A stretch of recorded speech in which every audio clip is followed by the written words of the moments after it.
The elevator doors slid open on the 42nd floor, and there I was, standing in my custom-tailored Armani suit, briefcase in hand, staring directly into the eyes of the man who had destroyed my career 3 years ago. Marcus Blackwood's coffee cup trembled slightly in his grip, his face draining of color as recognition dawned. The same Marcus Blackwood who had laughed when he fired me, telling me I'd never amount to anything in law, that I didn't have what it takes to make it in the big leagues. Well, here I was, about to walk into the biggest corporate litigation case of the decade. As his opponent, I'd love to know which corner of the globe you're watching from, and if this story speaks to you, make sure to subscribe. Tomorrow's video is one you absolutely can't miss. My name is Elena Rodriguez, and this story begins 4 years ago when I was a hungry, ambitious associate at Blackwood & Associates, one of Chicago's most prestigious corporate law firms. Fresh out of Northwestern law, I had landed what I thought was my dream job. The firm occupied 3 entire floors of the Willis Tower, with floor-to-ceiling windows offering breathtaking views of Lake Michigan. Every morning I'd arrive at 6 a.m. sharp, often staying until well past midnight, determined to prove myself worthy of partnership track. Marcus Blackwood was the managing partner, a man in his early 50s with silver hair and an ego the size of Texas. He had built the firm from nothing, starting as a solo practitioner 30 years earlier and growing it into a legal powerhouse that represented Fortune 500 companies. Everyone feared him, respected him, or both. He had this way of walking through the office like he owned not just the building, but the very air we breathed. I had always been a fighter. Growing up in a working-class family in Aurora, I watched my parents struggle to make ends meet. My father worked double shifts at a manufacturing plant, while my mother cleaned offices at night. They sacrificed everything to put me through school, often going without so I could have textbooks and proper clothes for interviews. When I got into Northwestern on a partial scholarship, it felt like winning the lottery. When I graduated summa cum laude and landed the position at Blackwood & Associates, I thought I had finally made it. The firm was divided into several practice areas: corporate mergers and acquisitions, securities litigation, employment law, and intellectual property. I was assigned to the corporate litigation team under senior partner David Chen, a brilliant lawyer who had won some of the most high-profile cases in the Midwest. David became my mentor, teaching me not just the law but the art of persuasion, the psychology of juries, and the delicate dance of negotiation that separated good lawyers from great ones. My first year was brutal but exhilarating. I worked on cases involving massive corporate fraud, environmental litigation, and complex contract disputes. I spent countless hours in the firm's law library, a mahogany-paneled room lined with leather-bound volumes that smelled of old paper and ambition. I researched case law until my eyes burned, drafted briefs that David would red ink mercilessly, and slowly began to understand the intricate world of high-stakes corporate law.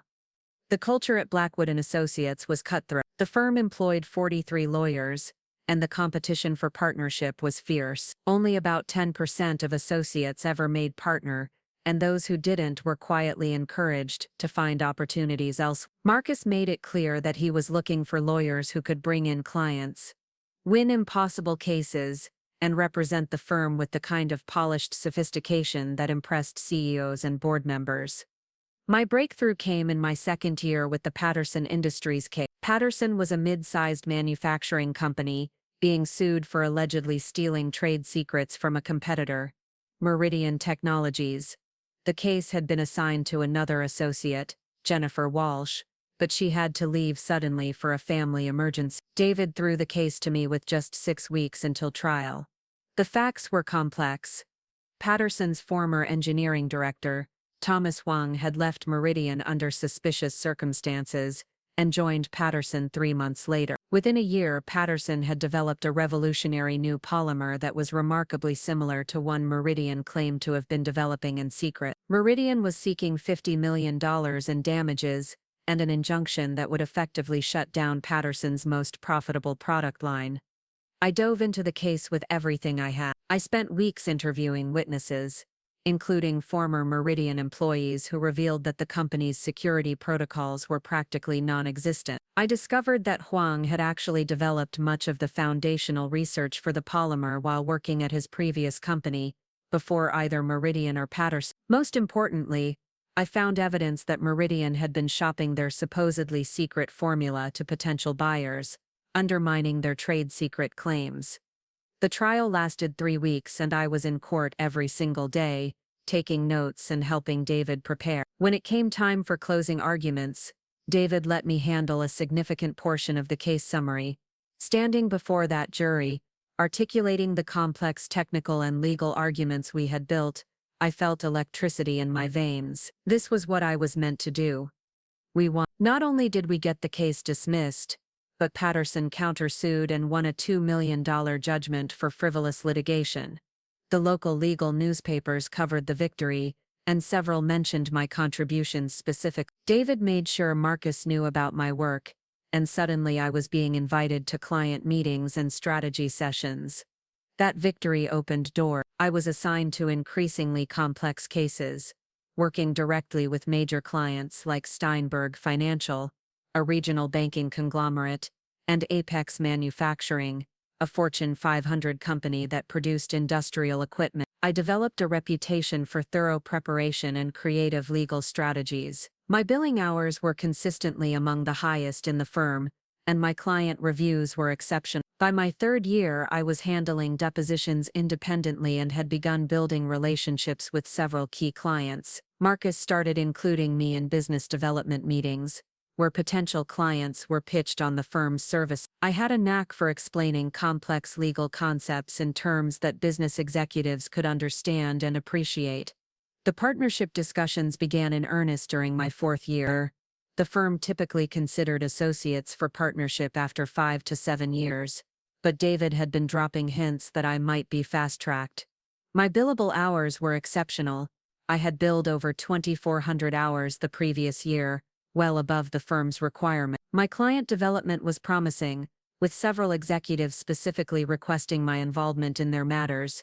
Marcus had always been cordial but distant with me. He was the kind of man who remembered everyone's name and could make small talk about your weekend, but you always felt like you were being evaluated. Every conversation was a test, every interaction a potential step toward or away from partnership. The first real sign of trouble came during the Morrison Electronics case. Morrison was facing a massive class action lawsuit over allegedly defective smartphone batteries that had caused several fires. The case was worth potentially hundreds of millions in damages, and had attracted national media attention.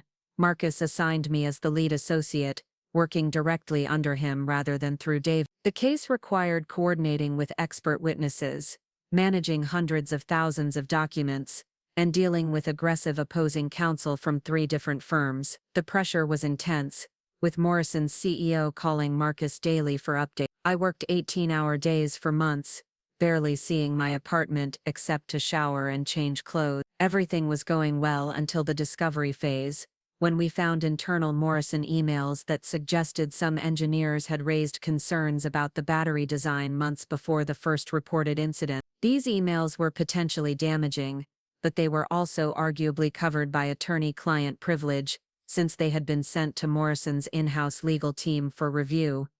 Marcus and I disagreed about how to handle the email. I believed we had a strong argument for privilege, and should fight to keep them out of evidence. Marcus wanted to produce them voluntarily, arguing that it would show good faith and might lead to a better settlement negotiation. We had several heated discussions about strategy, with Marcus growing increasingly frustrated with what he called my inflexibility.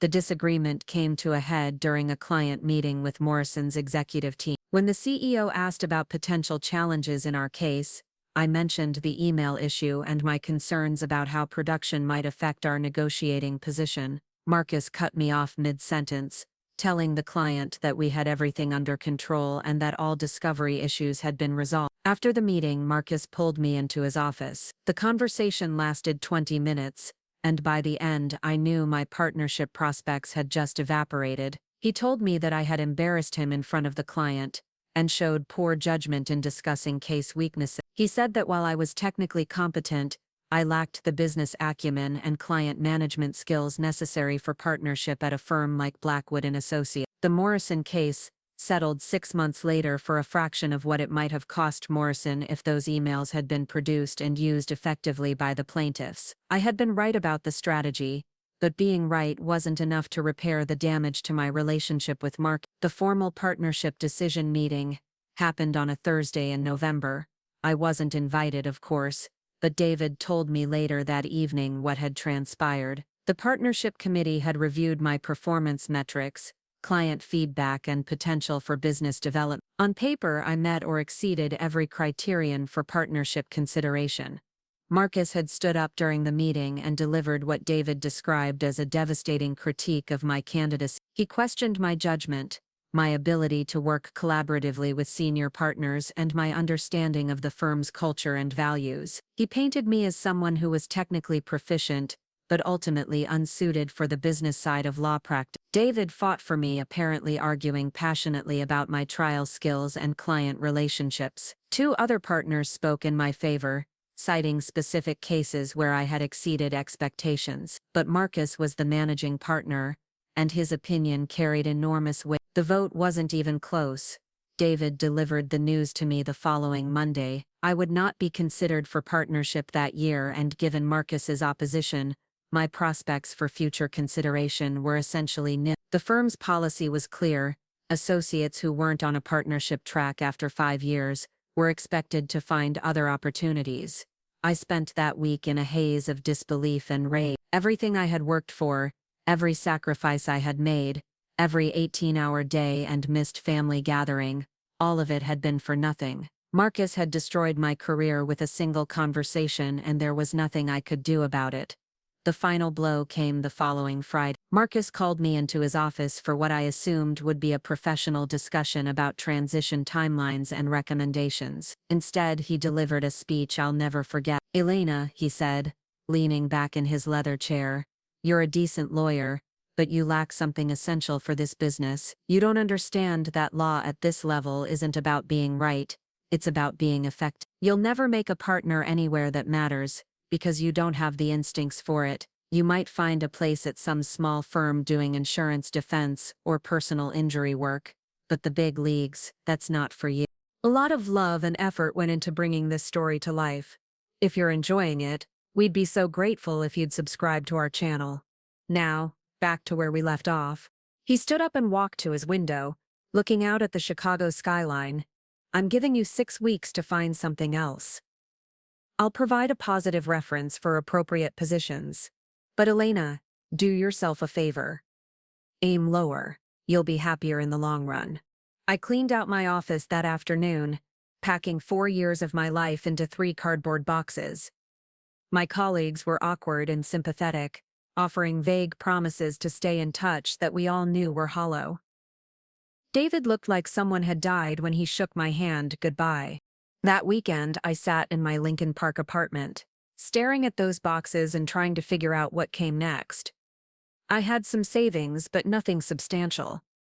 My law school loans were still crushing, and my parents had sacrificed so much to help me get this far. The thought of calling them to explain that I had failed, that all their sacrifices had been for nothing, was almost unbearable.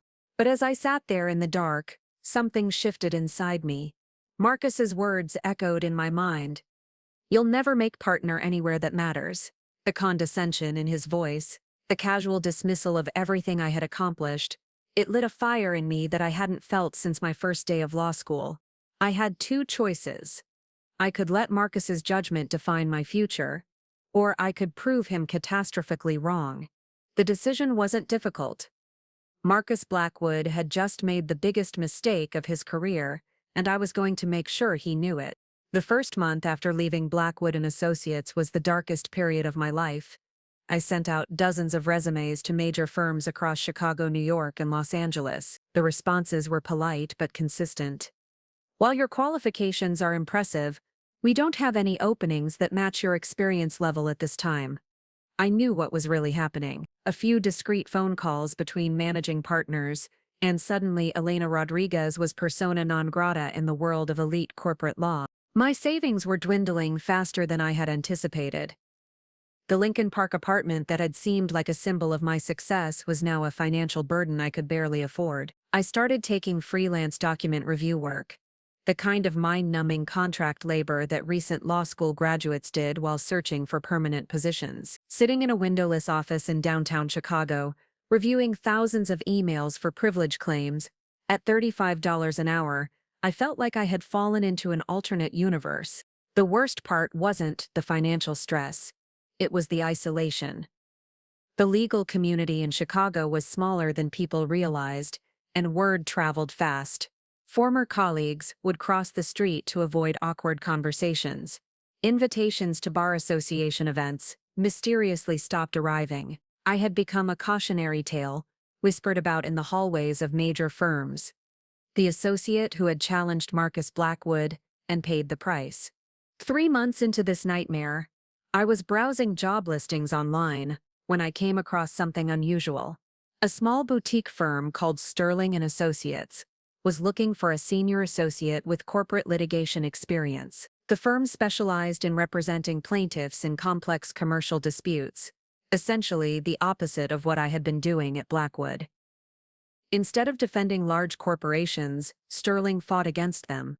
The firm was located in a converted warehouse in River North, a far cry from the gleaming towers of downtown Chicago. When I arrived for my interview, I was surprised to find a modern, efficiently designed office space with exposed brick walls and large windows that filled the space with natural light.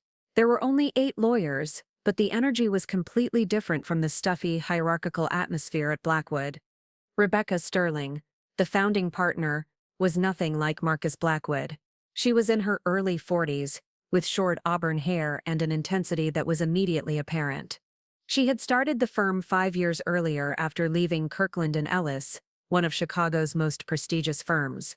Unlike my experience at Blackwood, Rebecca interviewed me personally, spending nearly 2 hours discussing not just my experience, but my philosophy about law and justice.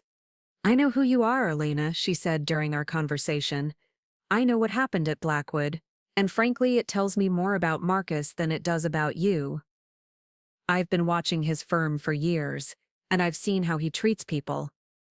The question is, are you ready to fight back?" Sterling & Associates represented a different kind of client.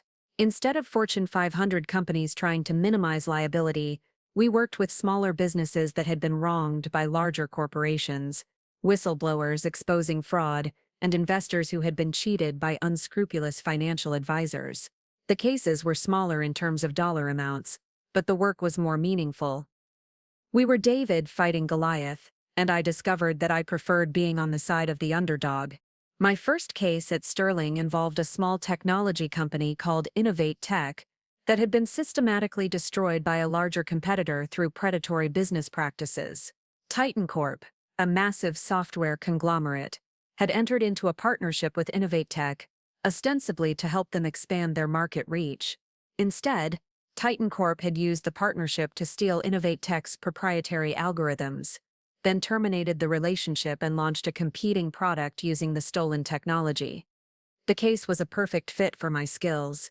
I understood complex corporate structures from my time at Blackwood, but now I was using that knowledge to expose wrongdoing rather than hide it. I spent months investigating Titan Corp's business practices, interviewing former employees, and building a comprehensive picture of their predatory strategy. The deeper I dug, the more I realized that Innovate Tech wasn't their only victim. This was a systematic pattern of behavior.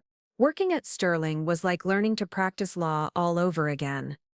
At Blackwood, we had unlimited resources and armies of associates to handle research and document review. At Sterling, I had to be creative and efficient. I learned to use public records searches, social media investigation, and strategic information gathering techniques that I had never needed at a large firm. The constraints forced me to become a better, more resourceful lawyer.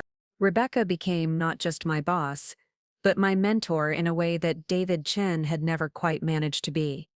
She taught me that successful plaintiffs' work required a different mindset from corporate defense.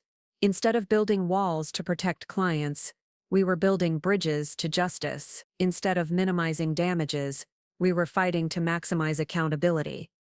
The psychology was completely different, and it suited my personality perfectly. The Titan Corp case went to trial after 18 months of preparation.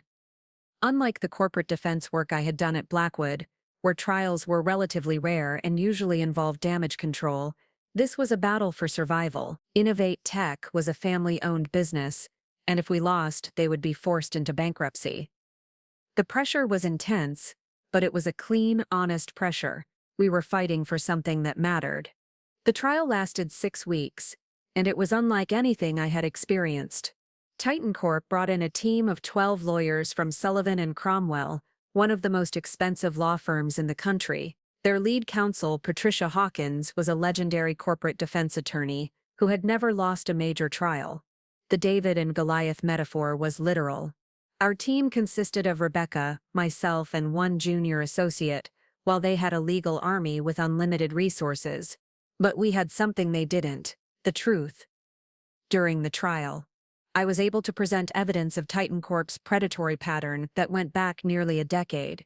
We showed the jury internal emails where Titan Corp executives joked about harvesting technology from smaller partners. We demonstrated how they had used identical strategies against 6 different companies, always following the same playbook of partnership, theft, and abandonment. The jury deliberated for 3 days. When they returned with a verdict of $45 million in damages, triple what we had asked for, I felt a satisfaction that I had never experienced during my biggest victories at Blackwood. We weren't just winning money, we were holding a massive corporation accountable for systematic wrongdoing. The victory against Titan Corp put Sterling & Associates on the map in a big way. Legal publications covered the case, and suddenly we were getting calls from potential clients across the country. More importantly for me personally, the legal community began to take notice. The whispered conversations about my departure from Blackwood were replaced by discussions about my role in the Titan Corp victory. Over the next 2 years, I handled increasingly high-profile cases. I represented a group of franchisees who had been systematically defrauded by a national restaurant chain. I took on a pharmaceutical company that had hidden safety data about a diabetes medication. I exposed a financial advisor who had been running a Ponzi scheme targeting elderly investors. Each victory built my reputation and my confidence. The work was intellectually challenging in ways that corporate defense had never been. Instead of finding creative ways to avoid liability, I was finding creative ways to expose wrongdoing and hold powerful institutions accountable. I was using my legal skills not to protect the wealthy and powerful, but to fight for people who had been wronged by them. My personal life began to recover as well. The financial stress lifted as my income stabilized and grew. I moved from the tiny Lincoln Park apartment to a beautiful loft in the West Loop. More importantly, I began to rebuild my professional network, but this time with lawyers who shared my values rather than just my ambitions. The transformation wasn't just professional, it was personal. At Blackwood, I had been trying to fit into a culture that ultimately didn't suit me. I had been playing by rules designed to benefit people like Marcus, not people like me. At Sterling, I could be authentically myself while doing work that mattered. The difference was profound. Rebecca began including me in the firm's strategic planning, and we started discussing the possibility of making me a partner. Unlike the partnership track at Blackwood, which had been about billable hours and client development, partnership at Sterling was about shared values and commitment to the firm's mission. The conversations were substantive and honest, focused on how I could contribute to the firm's growth while maintaining its core principles. During my 3rd year at Sterling, I began handling cases that put me in direct conflict with some of Chicago's major corporate law firms. I was deposing witnesses who were represented by firms I had once hoped to join.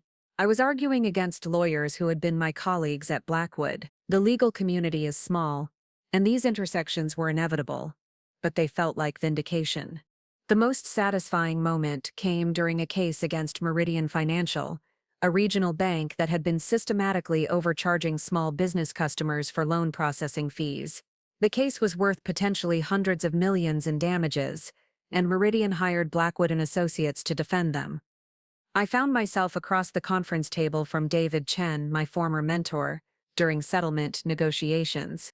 David was professional but clearly uncomfortable with the situation. After the formal negotiations concluded, we had a brief private conversation in the hallway. "Alina," he said, "I want you to know that I tried to fight for you. Marcus made a terrible mistake, and I think he knows it now. You've become exactly the kind of lawyer we should have been proud to have as a partner." The validation felt good, but I realized that I no longer needed it. The person who had left Blackwood and Associates 3 years earlier had been seeking approval and acceptance from people like Marcus and David. The person I had become was fighting for something more important than their approval. I was fighting for justice. The Meridian case settled for $85 million, one of the largest settlements in Illinois history for a consumer fraud case. The settlement included not just monetary damages, but structural reforms that would prevent Meridian from continuing their predatory practices. We hadn't just won money for our clients. We had changed how a major financial institution did business. As my reputation grew, so did the stakes of my cases. I was invited to speak at legal conferences about plaintiffs' litigation strategies. Legal publications started referring to me as one of the rising stars in commercial litigation. Bar associations began asking me to serve on committees and task forces.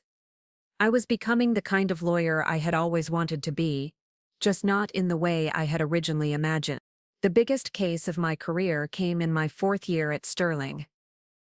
Apex Manufacturing, one of my former clients from Blackwood, was being sued by a group of workers who claimed that the company had knowingly exposed them to toxic chemicals while covering up health risks. The case was massive, over 300 plaintiffs, billions in potential damages, and evidence of a cover-up that went to the highest levels of corporate management. The irony wasn't lost on me. 4 years earlier, I had been helping Apex defend against regulatory investigations and minimize their legal exposure. Now I was fighting to hold them accountable for allegedly poisoning their own workers. The transformation from defender to prosecutor of corporate wrongdoing was complete. Apex hired the best defense team money could buy, Marcus Blackwood and Blackwood and Associates.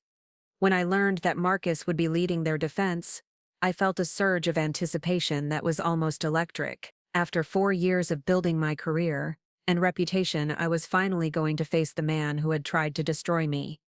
The student was about to become the teacher, and the lesson was going to be brutal. The Apex Manufacturing case consumed my life for 8 months before we ever set foot in a courtroom. The chemical exposure allegations were complex and devastating. Workers at Apex's Detroit facility had been developing rare cancers and neurological disorders at rates far above normal population averages. Internal company documents, obtained through a whistleblower, suggested that Apex executives had known about the dangers of their industrial solvent for years, but had continued using it to save money on safer alternatives. Rebecca assigned me as lead counsel, with 2 senior associates and a team of paralegals supporting the investigation. We were representing 347 current and former Apex workers, many of whom were dying or already dead from their exposure. The human cost was staggering, but the legal challenge was equally daunting. We needed to prove not just that Apex's chemicals had caused these illnesses, but that the company had deliberately concealed the risks from their workforce. The discovery process was a war of attrition. Apex's legal team, led by Marcus, fought every document request, every deposition, every piece of evidence we sought. They filed motion after motion trying to delay the proceedings, clearly hoping that some of our sickest clients would die before trial and reduce the emotional impact on potential jurors. The strategy was legal but morally reprehensible, and it reminded me why I had been right to leave that world behind. Marcus had assembled a formidable defense team. In addition to the resources of Blackwood and Associates, Apex had hired 2 additional firms as co-counsel. Peterson and Gray from New York, specialists in toxic tort defense, and Williams and Associates from Detroit, experts in local procedure and jury selection. The combined legal firepower represented millions of dollars in defense costs, money that Apex was clearly willing to spend to avoid a massive judgment. Our investigation uncovered a paper trail that was damning beyond my wildest expectations. Apex had commissioned 3 separate studies between 2018 and 2020, examining the health effects of their primary industrial solvent, a chemical called hexachloride 47. All three studies had concluded that prolonged exposure to HC47 significantly increased cancer risks and could cause permanent neurological damage. The reports had been buried in company files and never shared with workers or regulatory agencies. Even more shocking were the internal emails we discovered during electronic discovery. Apex's chief operations officer, Michael Thompson, had written to the company's chief financial officer, "The safety guys are screaming about HC47 again. Switching to the alternative solvent would cost us about $2.3 million annually. I say we ride this out. What are the odds anyone actually gets sick enough to trace it back to us?" The CFO's response was equally damning. "Agreed. Legal says as long as we're not violating any specific OSHA standards, we're in the clear. Let's keep this between us and make sure safety keeps their mouths shut." But the most devastating evidence came from Dr. Sarah Mitchell, Apex's former head of workplace safety, who had been fired in 2021 after repeatedly raising concerns about HC47. Mitchell had kept copies of her reports and recommendations, documenting a systematic pattern of safety concerns being ignored or suppressed by executive management. Her testimony would be crucial to our case. Marcus's strategy became clear during the deposition phase. He was attacking the credibility of our medical experts, arguing that the cancer rates among Apex workers could be explained by factors other than chemical exposure: smoking, genetic predisposition, environmental factors unrelated to the workplace. His experts were some of the most expensive and credentialed in the country, and their testimony was polished and persuasive. The defense also challenged the reliability of our epidemiological evidence. Marcus brought in Dr. Robert Kellerman, a Harvard-trained statistician, who argued that our sample size was too small to draw definitive conclusions about causation. Dr. Kellerman had testified in dozens of similar cases, always for corporate defendants, and his reputation for dismantling plaintiffs' statistical evidence was legendary. As the trial date approached, the stakes continued to escalate. Legal publications were calling it one of the most significant toxic tort cases in decades. The outcome would set precedents for how courts handled corporate knowledge of workplace hazards and could influence pending legislation about industrial chemical regulation. Both sides knew that a victory here would have implications far beyond this single case. The pressure was intense, but I had never felt more prepared for anything in my life. Every lesson I had learned at Sterling, every skill I had developed fighting corporate wrongdoing, had prepared me for this moment. Unlike my days at Blackwood, where I had been trying to protect corporations from accountability, I was now fighting to expose the truth and seek justice for people who had been genuinely harmed. 3 weeks before trial, Marcus made his first settlement overture. Through intermediaries, Apex offered $50 million to resolve all claims, about $140,000 per plaintiff. It was a substantial amount of money, but far less than what our economist calculated the total damages should be. More importantly, the settlement included no admission of wrongdoing and no requirement that Apex change their safety protocols. Our clients were divided. Many of them were facing catastrophic medical bills and uncertain futures. The guaranteed settlement money would provide immediate relief and financial security for their families. But others, particularly the families of workers who had already died, wanted accountability more than money. They wanted the truth to come out in open court, regardless of the financial outcome. Rebecca and I spent hours meeting with clients, explaining the risks and benefits of proceeding to trial. We made it clear that a trial was never guaranteed to produce a better financial outcome than the settlement offer. Juries were unpredictable, and Marcus Blackwood was one of the most skilled defense attorneys in the country. But we also explained that a public trial would expose Apex's conduct in ways that a confidential settlement never could. In the end, our clients voted overwhelmingly to proceed to trial. The decision wasn't primarily about money. It was about ensuring that Apex's conduct would be exposed and that other workers wouldn't face the same risks in the future. The vote was both inspiring and terrifying, because it meant that 47 families were trusting me to deliver justice against one of the most powerful legal teams money could buy. The week before trial, I received an unexpected phone call from David Chen. He asked to meet for coffee, claiming he had something important to discuss. We met at a small cafe near the courthouse, away from the downtown legal district, where we might be recognized. "Elena," David said after we had ordered, "I need to tell you something about the Apex case. I'm not supposed to be talking to you, but I can't stay silent anymore." He looked around nervously before continuing. "Marcus has been bragging around the office about how he's going to destroy you in this trial. He's saying that you're in over your head, that you'll make mistakes because you're not used to handling cases this big. But Elena, there's something else. He's taking this case personally because it's you." David leaned forward and lowered his voice. "He's been obsessing over this case in ways I've never seen before. He's working 18-hour days, micromanaging every aspect of the defense strategy. His ego is completely wrapped up in beating you, and it's affecting his judgment. He's so focused on humiliating you that he might be overlooking weaknesses in his own case." The information was valuable, but it also concerned me. A desperate Marcus Blackwood was potentially more dangerous than a confident one. If he was willing to take unusual risks to ensure my defeat, there was no telling what tactics he might employ during trial. The final pretrial conference took place on a Friday afternoon in Judge Patricia Morrison's courtroom.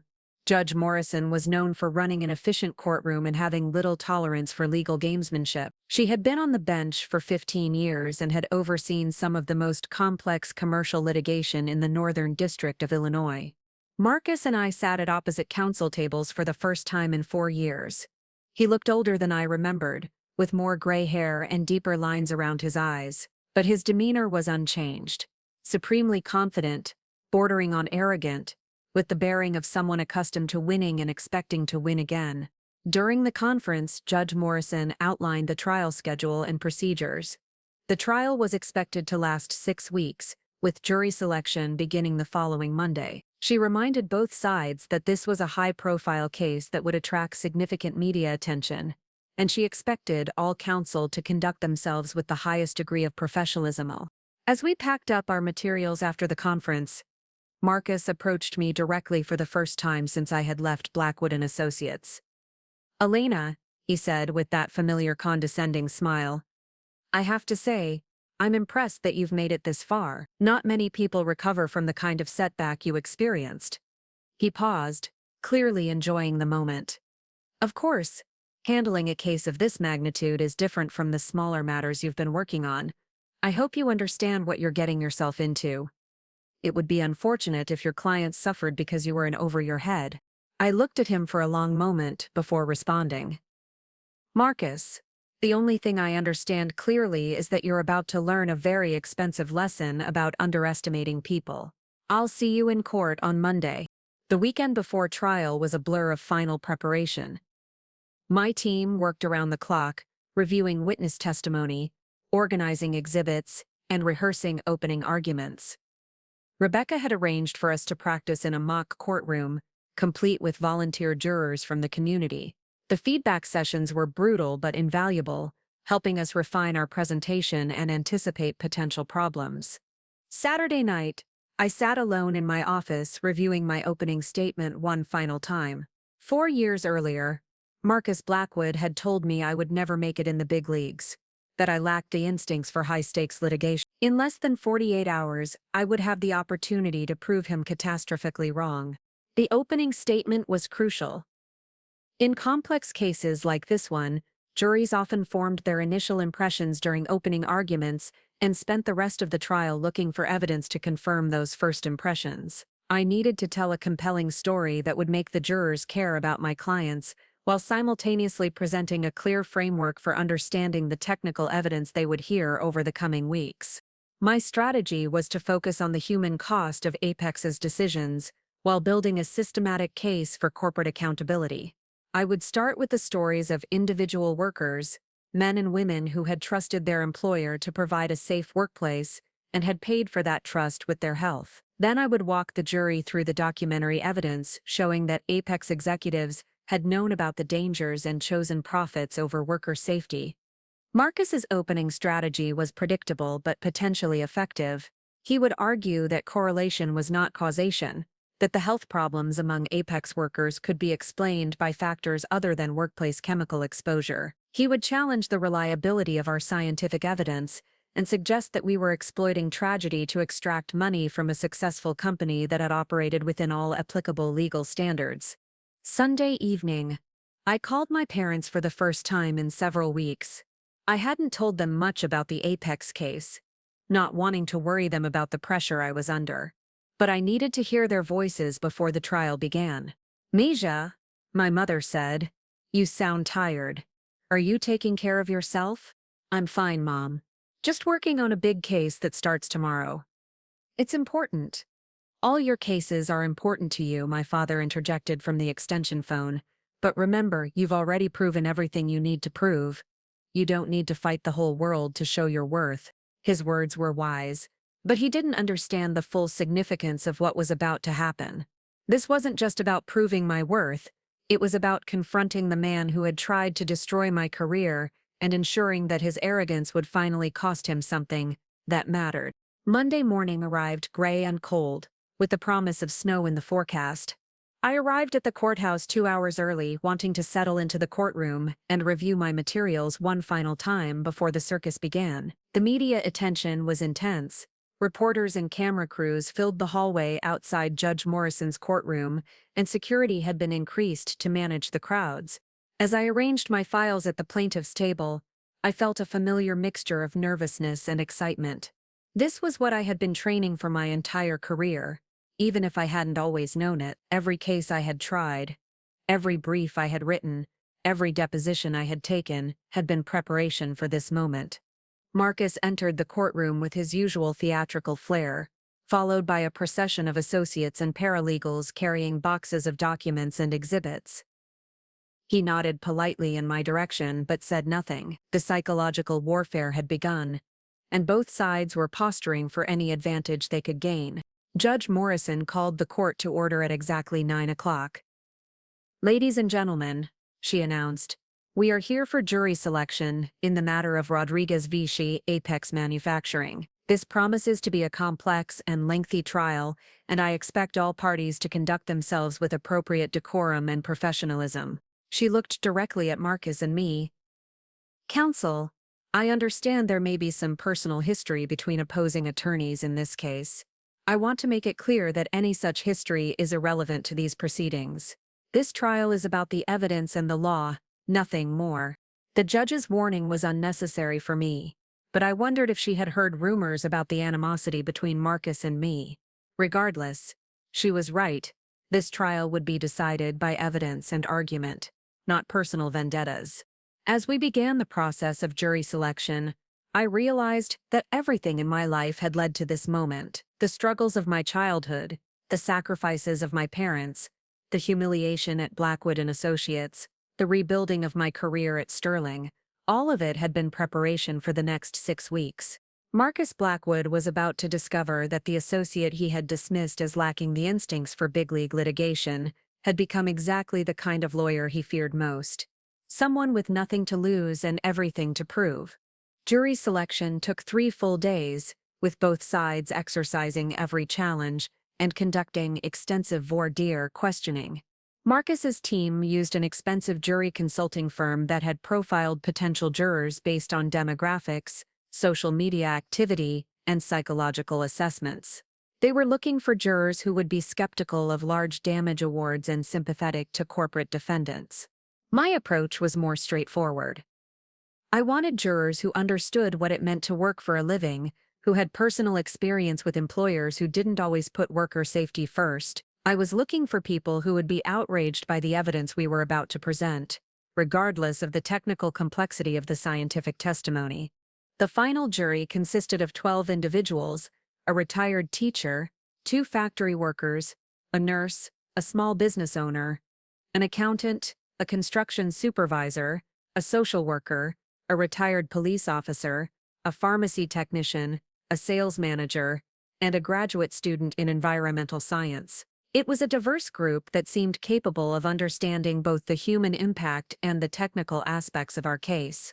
Judge Morrison scheduled opening statements for Thursday morning. I spent Wednesday evening in my hotel room, practicing my presentation one final time. The opening needed to accomplish several objectives. Introduce the jurors to my clients as real people with families and dreams, explain the complex science in understandable terms, and present a clear narrative about corporate greed and deliberate indifference to worker safety. Thursday morning, the courtroom was packed with media, family members of the plaintiffs, and legal observers who wanted to witness what many were calling the trial of the decade. The atmosphere was electric with anticipation as Judge Morrison called the court to order and invited me to present the plaintiff's opening statement. I stood at the podium, looked directly at the jury, and began, "Ladies and gentlemen, this case is about trust. For 37 years, James Morrison, no relation to the judge, got up every morning at 5 a.m., kissed his wife goodbye, and drove to the Apex manufacturing plant in Detroit. He trusted his employer to provide him with a safe workplace. That trust killed him." I walked them through James's story. A decorated Vietnam veteran who had worked his way up from the factory floor to become a shift supervisor. He had raised 3 children, coached Little League baseball, and was looking forward to retirement when he was diagnosed with a rare brain cancer that his doctors said was almost certainly caused by chemical exposure. He died 6 months later, leaving behind a widow and medical bills that consumed their life savings. James Morrison is not here to tell you his story, I continued, but 47 other workers are. They trusted Apex Manufacturing, and that trust has cost them their health, their futures, and, in too many cases, their lives. Over the next few weeks, you're going to learn that Apex knew their workers were being poisoned, and they didn't care. You're going to see documents that prove Apex chose profits over people, again and again and again. I spent the next hour outlining our evidence, explaining the timeline of Apex's knowledge about HC-47's dangers, and introducing the key witnesses who would testify about the company's deliberate concealment of critical safety information. I made sure to acknowledge the complexity of the medical evidence while emphasizing that the core issue was simple. When a company knows their workplace is dangerous and chooses to hide that information from workers, they must be held accountable. Marcus's opening was masterful, I had to admit.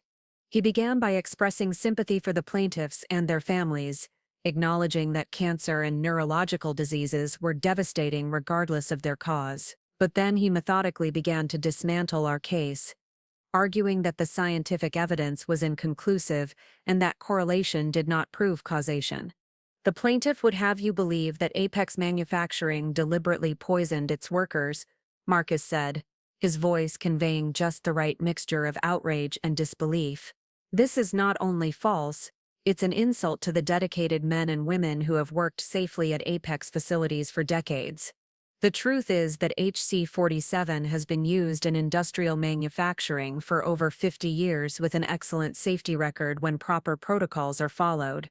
He introduced Apex's expert witnesses, including Dr. Kellerman and 3 other scientists who would testify that the elevated cancer rates among Apex workers could be explained by factors other than workplace chemical exposure. He argued that our medical evidence was based on flawed epidemiological studies, and that individual causation could not be proven in any specific case. Marcus's strategy was to overwhelm the jury with alternative explanations for our client's illnesses, while simultaneously arguing that Apex had operated within all applicable safety regulations. He painted our case as an opportunistic attempt to exploit tragedy for financial gain, suggesting that we were asking the jury to ignore scientific uncertainty and award damages based on emotion rather than evidence. The first week of testimony focused on establishing the baseline facts about Apex's operations and the health problems among their workforce. We called a series of current and former workers who described their job duties, their exposure to HC-47, and their subsequent health problems. The testimony was powerful and emotional, with several witnesses breaking down as they described watching colleagues become sick and die. Marcus's cross-examination of these witnesses was aggressive but careful. He couldn't appear to be attacking cancer victims, so instead he focused on alternative explanations for their illnesses. He brought out evidence of smoking histories, family medical histories, and other potential risk factors that could explain the cancers and neurological problems. His goal was to create reasonable doubt about causation without appearing callous toward the victim. The second week began with our medical expert testimony. Dr. Lisa Chen, an epidemiologist from Johns Hopkins, walked the jury through her analysis of health data from the Apex plant. Her study of 1,237 current and former workers showed cancer rates that were 340% above normal population averages, with particularly high rates of brain cancer, lung cancer, and leukemia, exactly the types of cancers that laboratory studies had linked to HC47 exposure. Dr. Chen's testimony was technical but compelling. She had controlled for age, smoking history, family medical history, and other potential confounding factors. Even after accounting for all alternative explanations, the elevated cancer rates among Apex workers remained statistically significant. Her conclusion was unequivocal.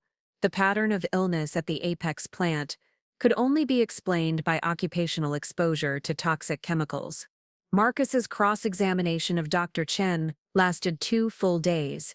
He challenged her methodology, questioned her statistical analysis, and suggested that her conclusions were influenced by the fact that our law firm was paying for her services. He brought out inconsistencies in epidemiological studies of HC47, arguing that the scientific community remained divided about the chemical's carcinogenic potential. But Dr. Chen held her ground. She had published over 200 peer-reviewed articles on occupational health and had testified in dozens of toxic exposure cases. Her credentials were impeccable, and her analysis was thorough and conservative. When Marcus finished his cross-examination, I could see from the jurors' faces that they found her testimony credible and persuasive. The turning point came during the third week with the testimony of Dr. Sarah Mitchell, Apex's former head of workplace safety. Dr. Mitchell had worked for Apex for 12 years before being fired for raising concerns about HC47. Her testimony was devastating to the defense because she was their own former employee, someone who had no financial interest in our case and every reason to remain loyal to her former employer. Dr. Mitchell testified that she had first raised concerns about HC47 in 2018 after reviewing new research linking the chemical to cancer in laboratory animals. She had recommended that Apex commission its own safety study and consider switching to alternative solvents that were available at slightly higher cost. Her recommendations had been ignored by executive management. I sent 3 separate memos to Mr. Thompson and other executives outlining my concerns. Dr. Mitchell testified, I was told that regulatory compliance was sufficient, and that the company wasn't interested in going beyond minimum legal requirements. When I persisted in raising safety concerns, I was told that my job was to ensure compliance, not to second-guess business decisions. Dr. Mitchell's testimony became even more damaging when I introduced the internal company studies that Apex had commissioned but never shared with workers or regulatory agencies. She had been excluded from these studies despite being the head of workplace safety, a decision that made no sense unless the company was trying to hide negative results.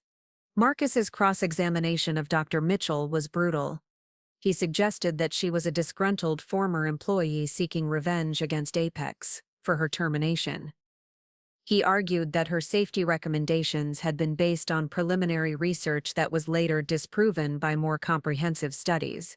He questioned her qualifications and suggested that she had overstepped her authority by making recommendations outside her area of expertise.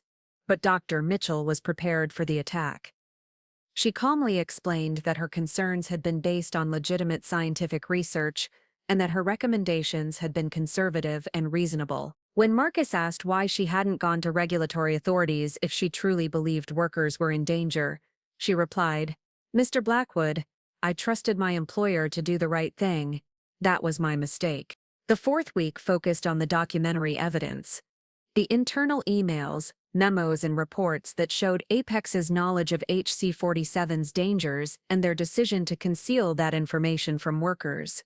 This was where my years of experience with complex document analysis paid dividends. I had organized the evidence into a clear chronological narrative that showed a pattern of deliberate concealment. The most damaging document was an email from Apex's chief financial officer to the board of directors, written 6 months after Dr. Mitchell had been fired. The email discussed the potential liability from HC47 exposure and recommended purchasing additional insurance coverage while avoiding any actions that might suggest the company was aware of specific health risks. We need to be careful about creating a paper trail that could be used against us in future litigation, the CFO had written. I recommend that all discussions about HC47 be conducted verbally rather than in writing, and that we avoid any internal communications that could be interpreted as acknowledgement of specific health risks. Marcus tried to argue that the email was simply prudent risk management rather than evidence of wrongdoing, but the jury clearly understood the implications. A company that was confident in the safety of its workplace wouldn't need to worry about creating a paper trail that could be used against them in litigation. The defense case began in the 5th week, and Marcus brought out every expert and argument at his disposal. Dr. Kellerman testified for 3 days about the limitations of epidemiological evidence and the difficulty of proving causation in toxic exposure cases. He argued that Dr. Chen's study was flawed because it didn't adequately control for confounding variables and that the elevated cancer rates could be explained by factors other than HC47 exposure. Apex's industrial hygiene expert testified that the company had followed all applicable OSHA standards and that worker exposure to HC47 had always been within legally permissible limits. He argued that the safety protocols at the Apex plant were consistent with industry standards and that any health problems among workers were not related to their occupational exposures. The defense also called current Apex executives, who testified that the company had always prioritized worker safety and had spent millions of dollars on safety equipment and training programs. They argued that the internal documents we had introduced were being taken out of context, and that the company's decisions had always been based on the best available scientific information. But Marcus's defense strategy had a fundamental weakness. He couldn't explain away the pattern of illness among Apex workers, or the company's failure to share critical safety information with their employees. The documentary evidence was too strong, and the testimony of Dr. Mitchell and other former employees was too credible. My cross-examination of Dr. Kellerman was particularly effective. I was able to show that he had testified for corporate defendants in over 200 toxic exposure cases and had never once concluded that a workplace chemical was responsible for worker illness. I demonstrated that his analysis ignored key data points that supported our causation theory and that his alternative explanations for the cancer cluster were statistically implausible. As the trial entered its final week, I could sense that momentum was shifting in our favor. The jury was paying close attention to the evidence, asking thoughtful questions, and showing signs of outrage at some of the more damaging testimony about Apex's conduct. Marcus seemed increasingly desperate, objecting frequently and making arguments that seemed designed more to disrupt our presentation than to advance his client's interests. The closing arguments were scheduled for Friday, giving both sides the weekend to prepare their final presentations to the jury. This would be my last opportunity to tie together all the evidence we had presented and convince the jury that Apex should be held accountable for their deliberate indifference to worker safety. But more than that, it would be my final confrontation with Marcus Blackwood. For 6 weeks, we had battled over evidence and procedure, but closing arguments would be where we faced each other directly, presenting competing visions of justice and accountability. Everything I had worked for since leaving Blackwood and Associates would be decided in the next few hours of courtroom argument. Friday morning arrived clear and cold, with bright sunlight streaming through the courthouse windows. The courtroom was packed beyond capacity, with spectators standing along the walls and reporters filling every available seat. The anticipation was palpable as Judge Morrison called the court to order and invited me to present the plaintiff's closing argument. I stood slowly, looked at each juror individually, and began the most important argument of my career. "Ladies and gentlemen of the jury," I began, my voice steady and clear. "6 weeks ago, I told you this case was about trust. Today, I'm here to tell you it's about something even more fundamental. It's about the choice between what's right and what's profitable." I walked slowly toward the jury box, making eye contact with each juror. "You've heard 6 weeks of testimony, seen hundreds of documents, and listened to expert witnesses from both sides. But at the end of the day, this case comes down to a simple question. When a company knows their workplace is killing their workers, and they choose to hide that information to protect their profits, what should the consequences be? I spent the first 30 minutes of my closing argument walking the jury through the timeline of Apex's knowledge and deliberate concealment. I used the company's own documents to show how executives had received clear warnings about HC-47's dangers as early as 2018, yet had chosen to suppress that information rather than protect their workers. Look at this email from Michael Thompson, Apex's chief operations officer, I said, displaying the document on the courtroom screen. He writes, "The safety guys are screaming about HC-47 again. Switching to the alternative solvent would cost us about $2.3 million annually. I say we ride this out. What are the odds anyone actually gets sick enough to trace it back to us?" I paused, letting the callousness of Thompson's words sink in. "What are the odds?" "Well, Mr. Thompson, 34/7 of your workers got sick. James Morrison died. Sarah Walsh died. Michael Chen died. Your gamble with their lives didn't pay off." I systematically addressed each of Marcus's arguments, using the evidence to demolish his alternative theories for the cancer cluster. The smoking argument fell apart when confronted with the fact that many of our clients had never smoked. The genetic predisposition theory crumbled under the statistical analysis, showing that family history couldn't explain the pattern of illness. The environmental factors argument collapsed when no similar cancer clusters appeared in the surrounding community.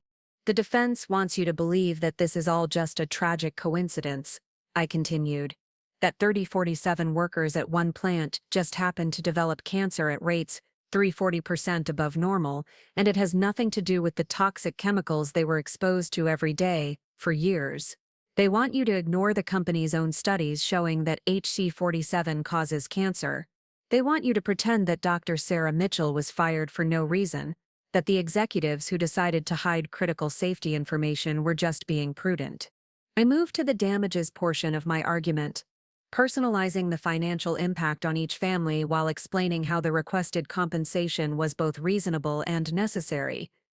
These families aren't asking for sympathy money.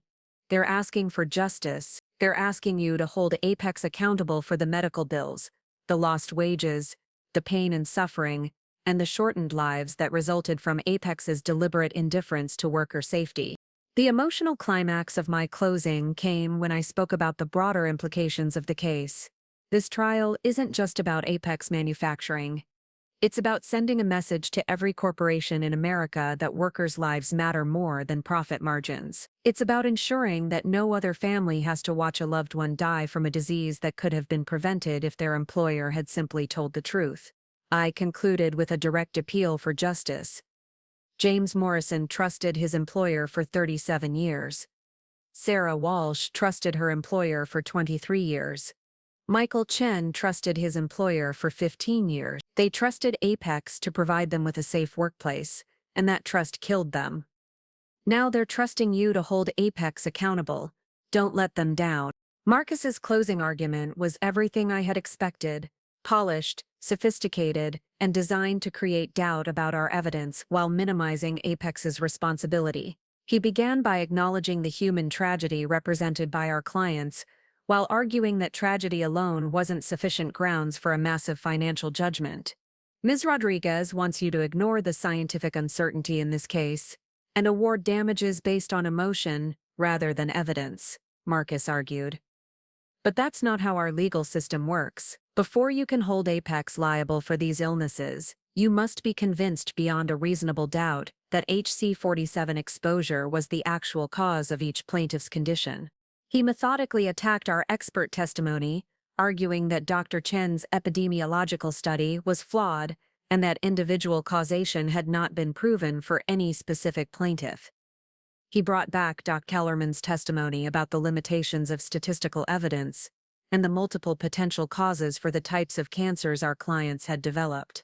Marcus's strategy was to overwhelm the jury with technical arguments, while portraying Apex as a responsible employer that had followed all applicable regulations.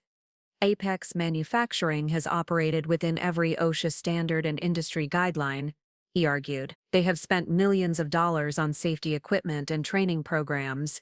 The suggestion that they deliberately endangered their workers is not only false, it's an insult to the thousands of employees who have worked safely at Apex facilities for decades. But I could see that Marcus was struggling. His usual commanding presence seemed forced, and his arguments lacked the conviction that had made him legendary in corporate defense circles. He was defending the indefensible, and everyone in the courtroom could sense it. The most telling moment came when Marcus tried to justify the internal emails that showed Apex's deliberate concealment of safety information. The defense does not dispute that these communications occurred, he said. But context matters. These were prudent business discussions about risk management, not evidence of wrongdoing. Every successful company must balance multiple competing interests, including employee safety, regulatory compliance, and financial sustainability. I watched the jurors' faces as Marcus spoke, and I could see their skepticism. The nurse on the jury actually shook her head slightly when Marcus described the CFO's email about avoiding a paper trail as prudent risk management. The construction supervisor looked openly disgusted when Marcus suggested that Apex's decisions represented reasonable business judgment. Marcus concluded his argument by asking the jury to follow the law rather than their emotions, and to require clear and convincing evidence of causation before imposing liability on a company that has operated within all applicable legal standards. It was a technically competent closing argument, but it lacked the moral authority that effective advocacy requires. Judge Morrison's jury instructions took an hour, covering the legal standards for proving causation in toxic exposure cases, the burden of proof for each element of our claims, and the factors the jury should consider in calculating damages. She reminded the jurors that their verdict must be based on the evidence presented during trial and the law as she had explained it, not on sympathy or prejudice for either side. The jury began deliberations at 3:30 on Friday afternoon. Rebecca and I retreated to a conference room in the courthouse to wait, joining the anxious families of our clients who had gathered to await the verdict. The atmosphere was tense, but hopeful.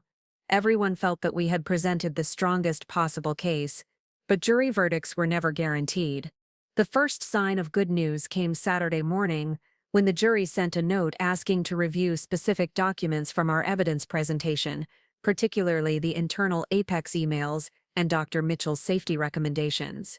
The fact that they were focusing on the most damaging evidence against Apex suggested that our causation arguments had been persuasive.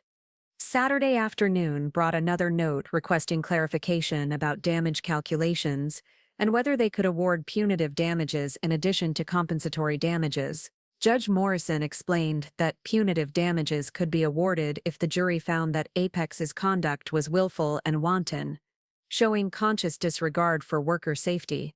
Sunday passed without any communication from the jury, which was typical for complex cases with multiple plaintiffs and significant damages at stake. Monday morning brought a request to rehear Dr. Chen's testimony about statistical significance and causation methodology. The court reporter read back 3 hours of testimony while the jury took detailed notes. Monday afternoon, the jury sent word that they had reached a verdict. The news spread quickly through the courthouse, and within an hour, the courtroom was packed with media, family members, and legal observers. The atmosphere was electric with anticipation as Judge Morrison called court to order and asked the jury foreman to announce their decision.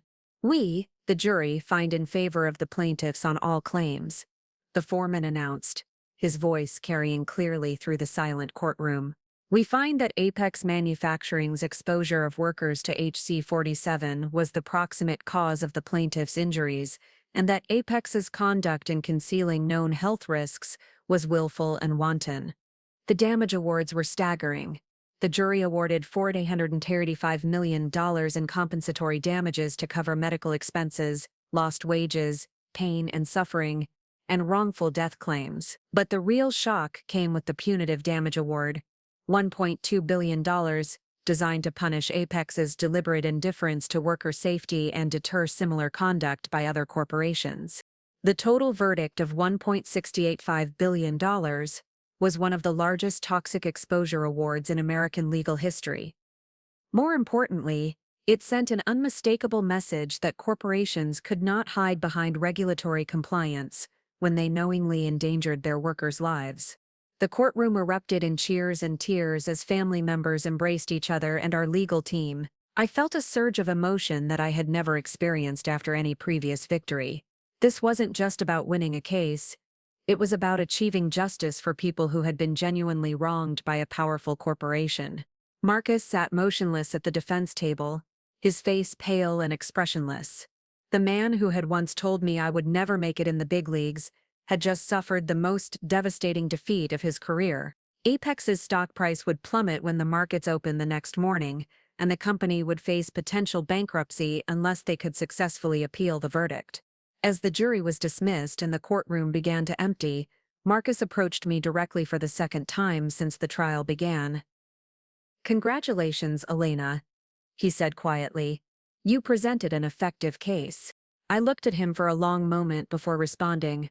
"Marcus, 4 years ago you told me I'd never make partner anywhere that matters because I didn't have the instincts for big league litigation. Today, 3047 families got justice because I had exactly the instincts that matter most.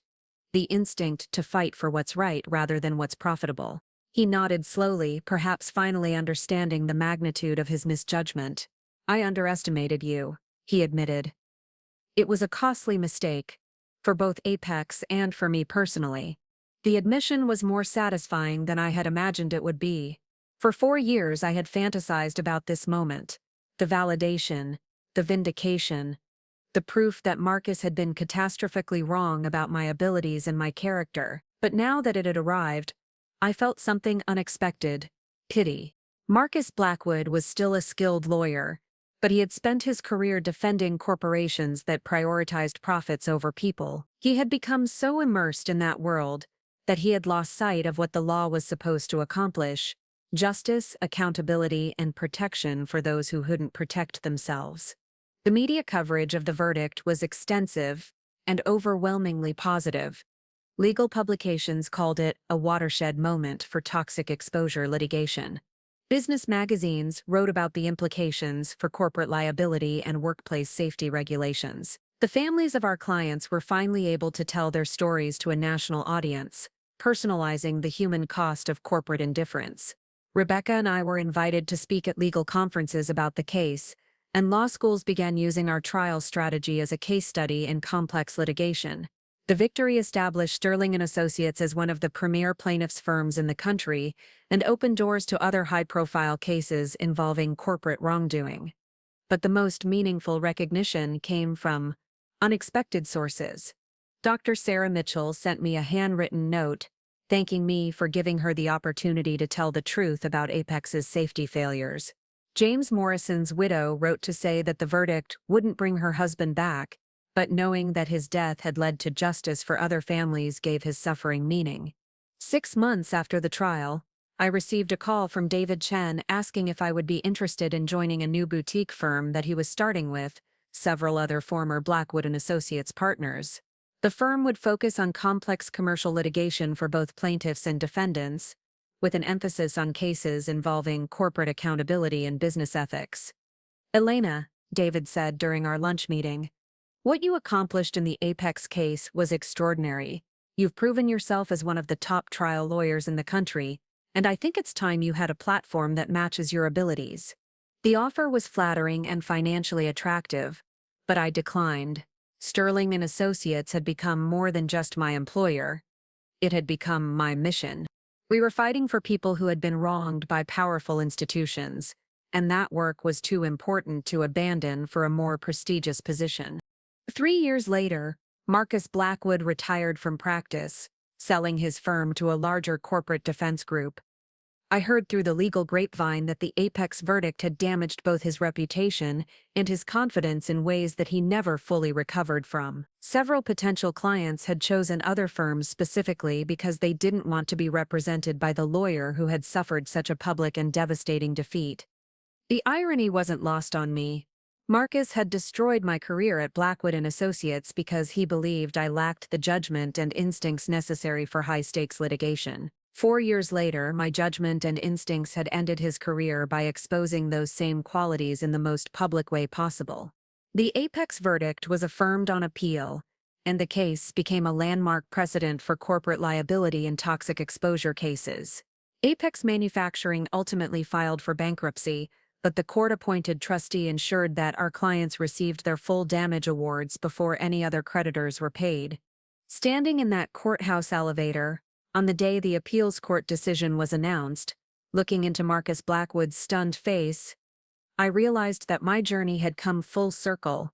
The associate he had dismissed as unworthy of partnership had become the lawyer who ended his career. The student had not only surpassed the teacher, she had exposed him as a fraud who had confused technical competence with moral authority. But more than personal vindication, the Apex case had accomplished something genuinely important. It had established new legal precedents for corporate accountability, led to stronger workplace safety regulations, and most importantly, it had delivered justice for 37 families who had trusted their employer and paid for that trust with their health and their lives. The elevator doors opened, and I walked past Marcus without a word, my head held high and my conscience clear. Justice had been served, and it had been more satisfying than I had ever imagined. The victory against Apex Manufacturing transformed my life in ways I hadn't anticipated. Within weeks of the verdict, my phone was ringing constantly with potential clients, media requests, and speaking opportunities. Major publications wanted to profile the lawyer who had taken down one of Chicago's most powerful corporate defense attorneys. Law schools invited me to guest lecture about complex litigation strategy. Bar associations asked me to keynote conferences about workplace safety and corporate accountability. But the most unexpected call came from Washington, D.C. Senator Patricia Williams, chair of the Senate Judiciary Committee's Subcommittee on Corporate Accountability, invited me to testify before Congress about the need for stronger workplace safety legislation. The Apex case had become a symbol of everything wrong with current regulatory frameworks, and lawmakers wanted to hear directly from the attorney who had exposed the system's failures. The hearing took place 6 months after the verdict, in a packed committee room, with C-SPAN cameras broadcasting live coverage. Sitting at the witness table, facing a panel of senators while news cameras captured every word, I felt the weight of responsibility that came with this platform. This wasn't just about the Apex case anymore, it was about preventing similar tragedies from happening to other workers and their families. Ms. Rodriguez, Senator Williams began, your victory in the Apex Manufacturing case has been called a watershed moment for corporate accountability. In your opinion, what systemic changes are needed to prevent companies from hiding critical safety information from their workers? I had prepared extensively for this moment, working with policy experts to develop concrete legislative recommendations. Senator Williams, the Apex case exposed a fundamental flaw in our current system. Companies can comply with minimum OSHA standards while knowingly exposing workers to dangerous chemicals, as long as they don't violate specific regulatory thresholds. We need mandatory disclosure requirements that force companies to share all health and safety research with workers and regulatory agencies. The hearing lasted 4 hours, with senators from both parties asking detailed questions about corporate disclosure requirements, whistleblower protections, and damage calculations in toxic exposure cases. I found myself explaining complex legal concepts to lawmakers who would ultimately decide whether to strengthen protections for American workers.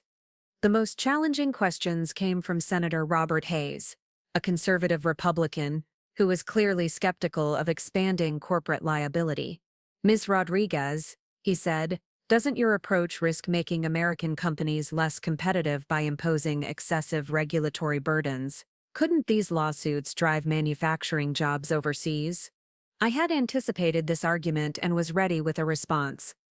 Senator Hayes, the real threat to American competitiveness is the loss of trust that occurs when companies prioritize short-term profits over worker safety. The Apex verdict wasn't just about punishment, it was about restoring faith in the system.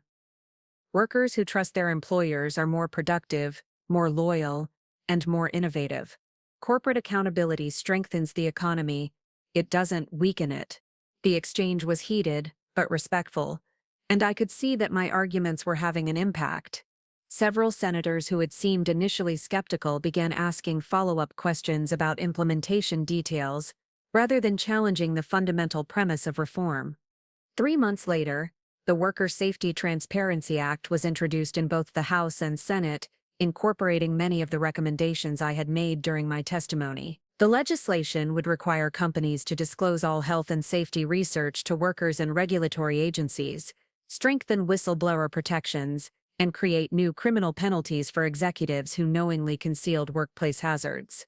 While the legislative process moved forward in Washington, my practice at Sterling and Associates continued to grow and evolve. The publicity from the Apex case had attracted a new caliber of clients, major class actions involving pharmaceutical companies, environmental contamination cases with national implications, and financial fraud investigations targeting some of the largest banks in the country. One case that particularly captured my attention involved MedTech Solutions, a medical device manufacturer whose artificial hip implants were failing at alarming rates. Thousands of patients had required painful revision surgeries to remove defective implants, and internal company documents suggested that MedTech had known about design flaws years before the devices were recalled. The case was assigned to me because of my experience with complex product liability litigation and my reputation for taking on powerful corporate defendants. But there was another factor that made this case personally significant. MedTech was represented by Blackwood and Associates, which meant I would once again be facing my former firm in court. David Chen was leading MedTech's defense team, creating an awkward dynamic given our past mentor-student relationship. During our first meeting to discuss case logistics, David was professional but clearly uncomfortable with the situation. "Elena," he said privately after the formal conference, "I want you to know that I have nothing but respect for what you've accomplished. This case isn't personal for me, and I hope it won't be personal for you." I appreciated his directness, but the truth was that everything about my career had become personal after what happened at Blackwood and Associates. I wasn't seeking revenge against David. He had tried to support me during the partnership process, but I was determined to prove once again that the firm's assessment of my abilities had been fundamentally wrong. The MedTech case was different from Apex in several important ways. While Apex had involved workplace exposure to toxic chemicals, MedTech involved defective medical devices that had been implanted in patients' bodies. The science was different, the regulatory framework was different, and the emotional dynamics were different. Patients trusted their doctors and medical device manufacturers with their lives, and that trust had been betrayed in the most intimate way possible. My lead plaintiff was Margaret Thompson, a 63-year-old retired teacher who had received a MedTech hip implant during what should have been routine surgery to treat arthritis. Instead of relieving her pain and restoring her mobility, the defective implant had caused chronic inflammation, metal poisoning, and ultimately required 3 additional surgeries to remove and replace the device. Margaret's story was heartbreaking, but unfortunately typical. The defective implants were failing because of a design flaw in the metal-on-metal joint interface that caused tiny metal particles to break off and enter patients' bloodstreams. MedTech had received reports of early failures during clinical trials, but had manipulated the data to hide the problem from FDA regulators. The discovery process revealed a pattern of deception that was even more systematic than what we had uncovered at Apex. MedTech executives had received warnings from their own engineers about the design flaws, but had decided to proceed with the launch because competitors were gaining market share with similar products. Internal emails showed discussions about acceptable failure rates that treated patient suffering as a cost of doing business. One particularly damning document was a presentation given by MedTech's chief medical officer to the board of directors, titled Risk-Benefit Analysis, Hip Implant Product Line. The presentation included a slide that calculated the cost of potential lawsuits against the projected revenue from implant sales, concluding that litigation costs are manageable within acceptable profit margins. David Chen's defense strategy was sophisticated and well-funded, but ultimately faced the same challenge that had doomed Marcus in the Apex case.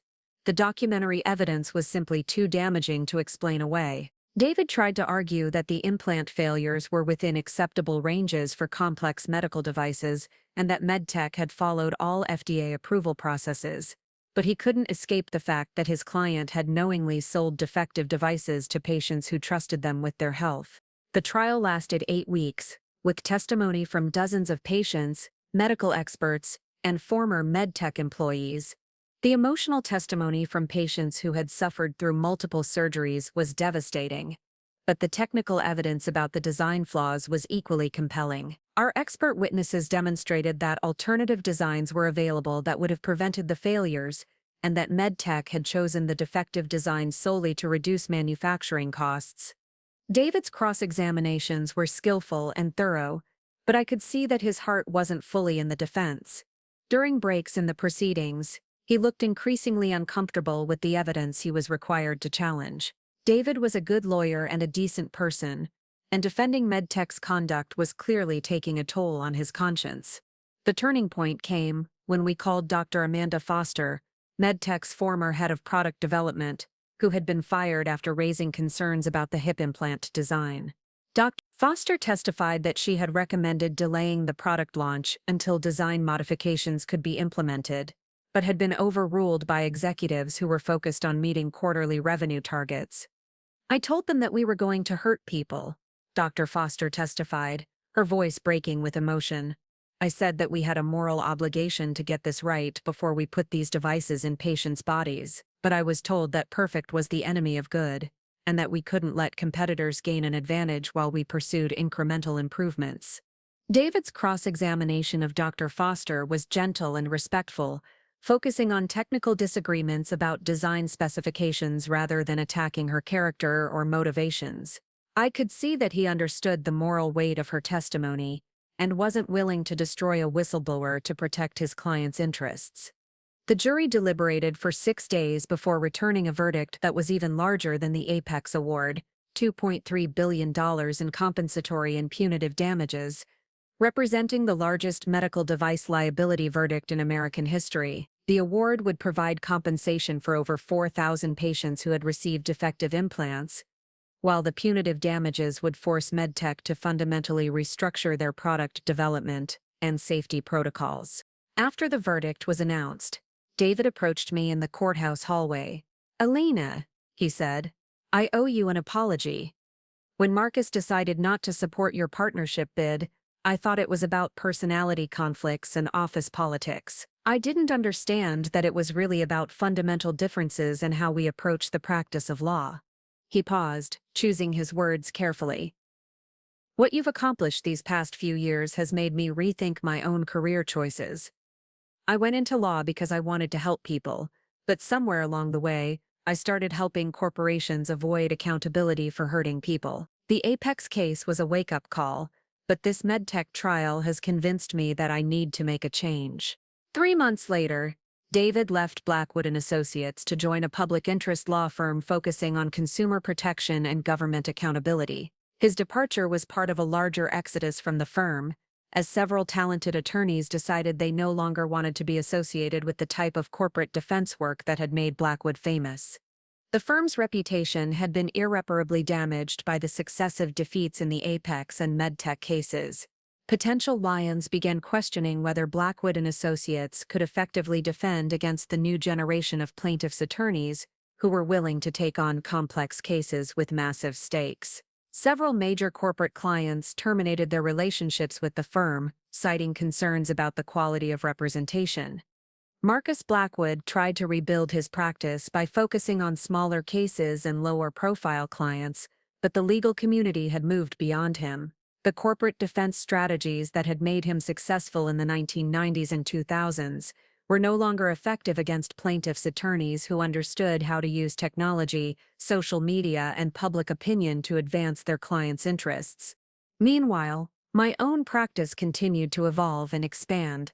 Sterling & Associates had grown from 8 lawyers to over 30, with offices in Chicago, New York, and Los Angeles. We were handling some of the most significant corporate accountability cases in the country, representing everyone from pharmaceutical patients to environmental activists to financial fraud victims. The success brought new challenges and responsibilities. Media attention was constant, with reporters calling about every case and legal analysts debating my strategies on television news programs. Law students sent resumes, hoping to work for a firm that was making a real difference in the world. Speaking requests came from universities, bar associations, and advocacy groups across the country. But the most meaningful recognition came from unexpected sources. Margaret Thompson, the lead plaintiff in the MedTech case, sent me a photo of herself hiking in the Rocky Mountains 6 months after her successful revision surgery.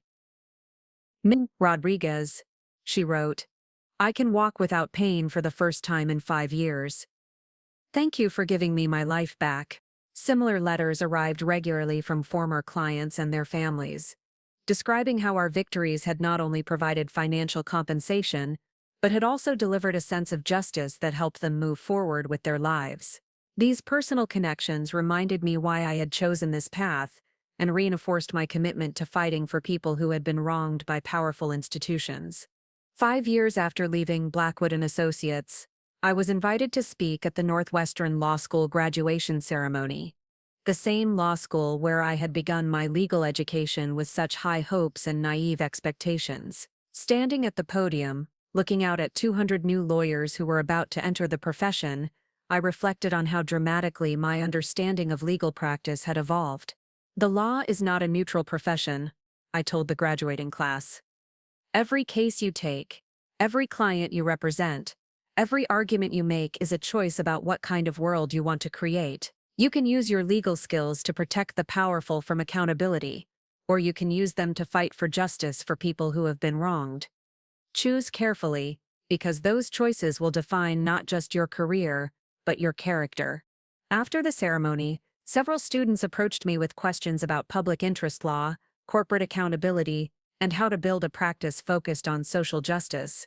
Their enthusiasm and idealism reminded me of my own feelings as a young lawyer, before I had learned how complex and morally ambiguous the legal profession could be. One student asked a question that particularly resonated with me. Ms. Rodriguez, how do you maintain your motivation when you're fighting against institutions that have so much more money and power than your clients? I thought about Marcus Blackwood, about the apex workers who had trusted their employer with their lives, about Margaret Thompson hiking in the mountains with her new hip implant. The secret, I said, is remembering that justice isn't about winning every case. It's about ensuring that powerful institutions can't escape accountability when they harm innocent people. Every victory, no matter how small, makes it a little bit harder for the next corporation to choose profits over people. The transformation of my career from corporate defender to justice advocate had been unexpected but profoundly satisfying. I was using my legal skills to fight for people who genuinely needed protection, rather than helping wealthy corporations avoid responsibility for their actions. The work was more challenging, more meaningful, and more personally fulfilling than anything I had accomplished during my time at Blackwood and Associates. Standing in that university auditorium, surrounded by the next generation of lawyers, I realized that my confrontation with Marcus Blackwood had been the best thing that ever happened to my career. His attempt to destroy my future had actually liberated me from a path that would have ultimately left me empty and unfulfilled. The associate who had once desperately sought partnership at a prestigious corporate firm had become something far more valuable, a lawyer who fought for justice rather than billable hours, who measured success by lives changed rather than profits generated, and who understood that true professional satisfaction came from using legal skills to make the world a more just and accountable place. Marcus Blackwood had been right about one thing.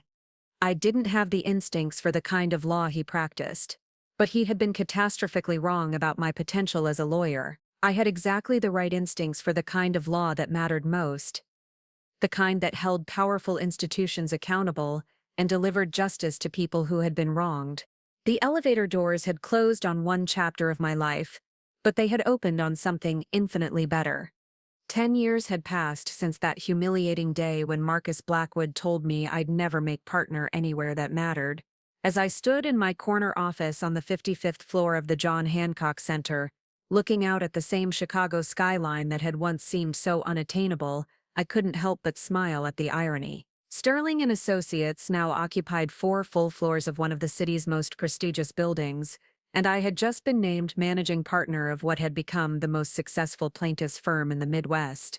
The journey to this moment had been filled with victories and challenges I could never have imagined when I first walked out of Blackwood and Associates with my career in ruins. The firm now employed over 60 attorneys across 5 offices, handling some of the most significant corporate accountability cases in the country. We had recovered over $8 billion for our clients, but more importantly, we had forced dozens of corporations to change their practices and prioritize safety over profits. The latest case consuming my attention was perhaps the most complex and far-reaching of my career. Pharma Global, one of the world's largest pharmaceutical companies, had been systematically suppressing research showing that their blockbuster antidepressant medication caused severe withdrawal symptoms and increased suicide risk in young adults. The scope of the alleged cover-up was staggering, involving falsified clinical trial data, bribed regulatory officials, and intimidated researchers across multiple countries. We were representing over 12,000 patients and families who claimed that Pharma Global's deception had led to devastating consequences. Suicide attempts, severe withdrawal syndrome, permanent neurological damage, and in some cases death. The case had attracted international attention, with regulatory agencies in 6 countries launching parallel investigations based on evidence we had uncovered through our litigation. The complexity of the Pharma Global case required a level of resources and expertise that would have been impossible to imagine during my early days at Sterling.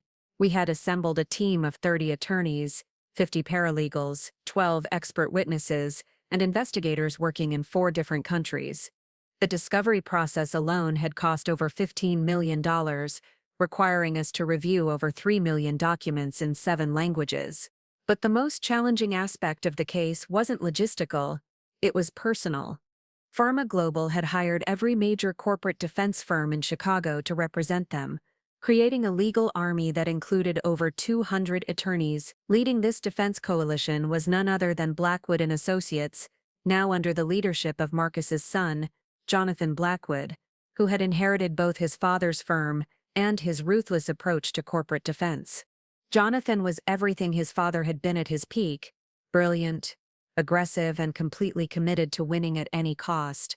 But he was also something Marcus had never been: genuinely ruthless in a way that went beyond zealous advocacy into something approaching cruelty. Where Marcus had been condescending and dismissive, Jonathan was actively malicious, using personal attacks and character assassination as standard litigation tactics. The depositions in the Pharma Global case had become legendary in legal circles for their intensity and hostility. Jonathan had spent weeks trying to discredit our expert witnesses, attacking not just their professional opinions, but their personal lives, their research funding, and even their family relationships. His cross-examination of Dr. Jennifer Walsh, a leading psychiatrist who had first identified the suicide risk associated with Pharma Global's drug, lasted 6 days and included questions about her divorce, her financial difficulties, and her treatment for clinical depression. Miss Rodriguez, Jonathan had said during one particularly heated exchange, "Isn't it true that Dr. Walsh's own mental health issues make her biased against antidepressant medications? How can the jury trust the testimony of someone who clearly has personal animosity toward the pharmaceutical industry?" I had objected immediately, but the damage was done.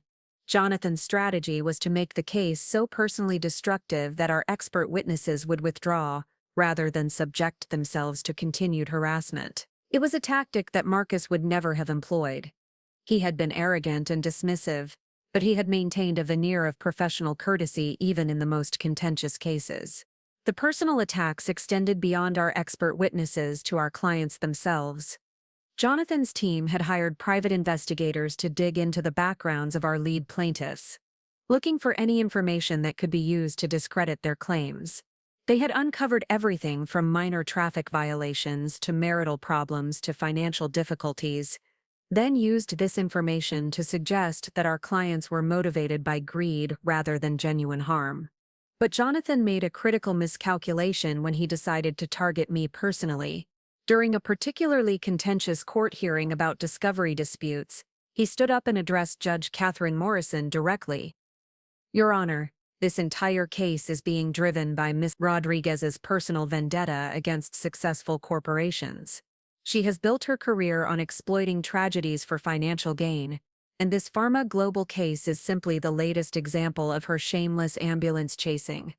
The courtroom fell silent.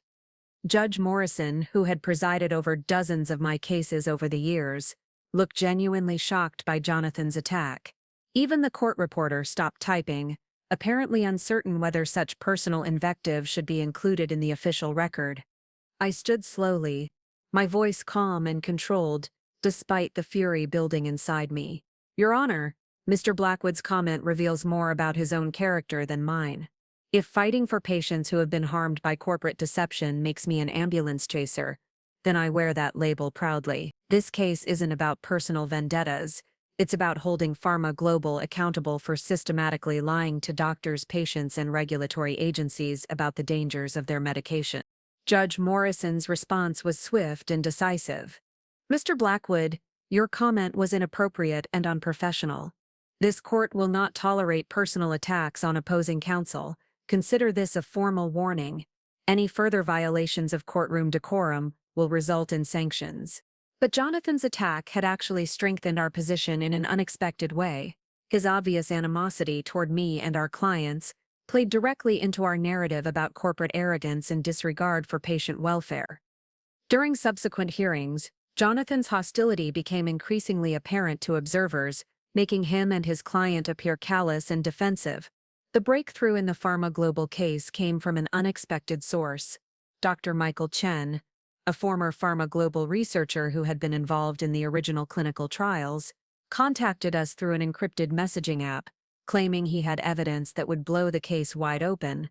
Dr. Chen had been living in Switzerland since leaving Pharma Global 3 years earlier, afraid to speak publicly about what he had witnessed during his time at the company. Meeting with Dr. Chen required extraordinary security precautions. Pharma Global had a documented history of intimidating former employees, and Dr. Chen was genuinely fearful for his safety. We arranged to meet at a law firm in Geneva with Swiss attorneys present to ensure that our conversation would be protected by attorney-client privilege under Swiss law. What Dr. Chen revealed was more damaging than anything we had uncovered through traditional discovery. He had been the lead researcher on the clinical trials that Pharma Global had submitted to the FDA, and he had discovered that the company had systematically excluded data about suicide attempts and severe withdrawal symptoms from their regulatory filings. When he had raised concerns about the missing data, he had been told that the excluded incidents were not drug-related and didn't need to be reported. They didn't just hide the data, Dr. Chen explained, his voice shaking with emotion. They actively falsified the trial results. Patients who had attempted suicide after starting the medication were classified as protocol violations and removed from the study. Patients who experienced severe withdrawal symptoms were listed as lost to follow-up rather than adverse events. The data that FDA reviewed bore no resemblance to what we actually observed during the trial. Dr. Chen had kept copies of the original unaltered trial data hidden in a safety deposit box for 3 years. The documents showed that Pharma Global's antidepressant had actually caused suicide attempts in 7.3% of trial participants under age 25, a rate more than 10 times higher than what the company had reported to regulators. The withdrawal symptoms were even more widespread, affecting over 60% of patients who attempted to discontinue the medication. Armed with Dr. Chen's evidence, we filed an emergency motion to compel Pharma Global to produce the complete, unredacted clinical trial data. Jonathan fought the motion desperately, arguing that the documents were protected by trade secrets and that our request was overly broad. But Judge Morrison ordered the production after reviewing Dr. Chen's evidence in camera, calling Pharma Global's conduct potentially criminal fraud on regulatory agencies. The production of the complete clinical trial data confirmed everything Dr. Chen had told us and more. Internal Pharma Global emails showed that senior executives had been aware of the suicide risk from the beginning, but had decided to hide the information to protect the drug's commercial prospects. One email from the chief medical officer to the CEO was particularly damning. The suicide data is obviously problematic, but market projections show $2.8 billion in annual revenue potential. Recommend we manage the regulatory risk through strategic data presentation rather than delay launch. The revelation of falsified clinical trial data transformed the Pharma Global case from a product liability lawsuit into a potential criminal matter. The Department of Justice launched a parallel investigation into healthcare fraud, and regulatory agencies in multiple countries began reviewing Pharma Global's other drug approvals for similar deception. But the most satisfying moment came during Jonathan Blackwood's cross-examination of Dr. Chen. Jonathan had clearly expected to destroy our whistleblower through aggressive questioning about his motivations and credibility. Instead, Dr. Chen's calm, detailed testimony about Pharma Global's systematic fraud made Jonathan appear increasingly desperate and unreasonable. Dr. Chen, Jonathan demanded, isn't it true that you're testifying against Pharma Global because they fired you for incompetence? Dr. Chen's response was devastating in its simplicity. Mr. Blackwood, I wasn't fired for incompetence. I was fired for refusing to participate in fraud. The question you should be asking is why your client felt it was necessary to threaten me to keep quiet about what I witnessed. Jonathan's cross-examination continued for 2 more days, but he never recovered from that initial exchange. By the end of Dr. Chen's testimony, it was clear that Jonathan had succeeded only in highlighting the strength of our evidence and the weakness of his client's position. The trial itself lasted 4 months, making it one of the longest pharmaceutical liability cases in American legal history. The evidence was overwhelming. We presented over 200 exhibits documenting Pharma Global's systematic deception, called 47 expert witnesses to explain the medical and regulatory violations, and allowed 23 patients to tell their personal stories about how the drug had devastated their lives. Jonathan's defense strategy was to overwhelm the jury with technical arguments about pharmacology and statistics, while suggesting that our client's problems were caused by their underlying mental health conditions rather than the medication. But he couldn't escape the fundamental problem. His client had lied to regulators, doctors, and patients about a drug that they knew was dangerous. The most powerful testimony came from Sarah Martinez, a 19-year-old college student who had been prescribed Pharma Global's antidepressant for mild anxiety. Within 3 weeks of starting the medication, Sarah had experienced what her psychiatrist called acute suicidal ideation with plan and intent.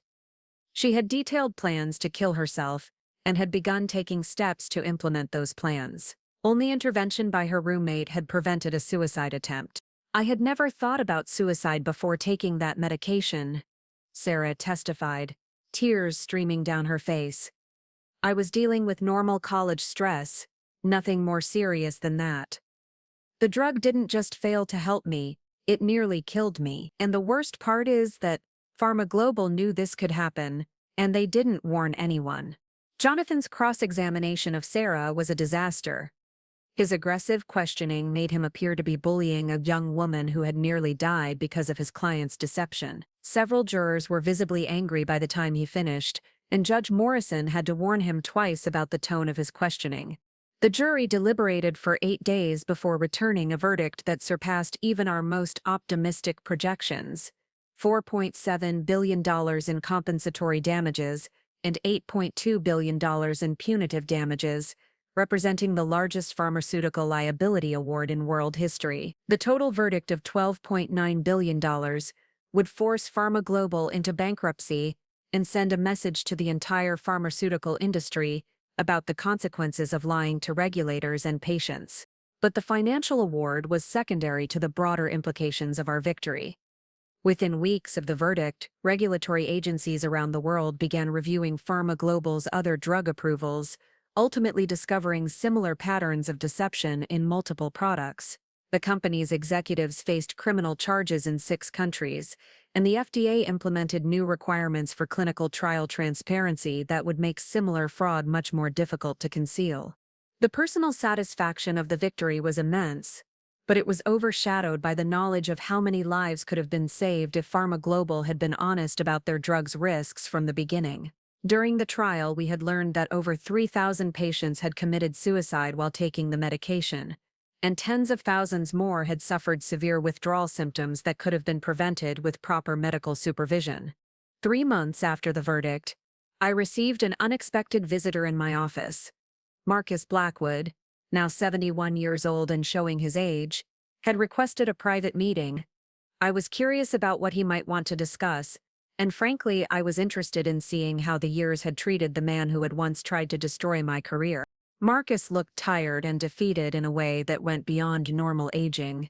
The confidence and arrogance that had once defined his presence were gone, replaced by something that looked almost like humility. He sat across from my desk in the same chair where clients usually shared their stories of corporate wrongdoing, and for a moment I wondered if he was about to become one of those clients.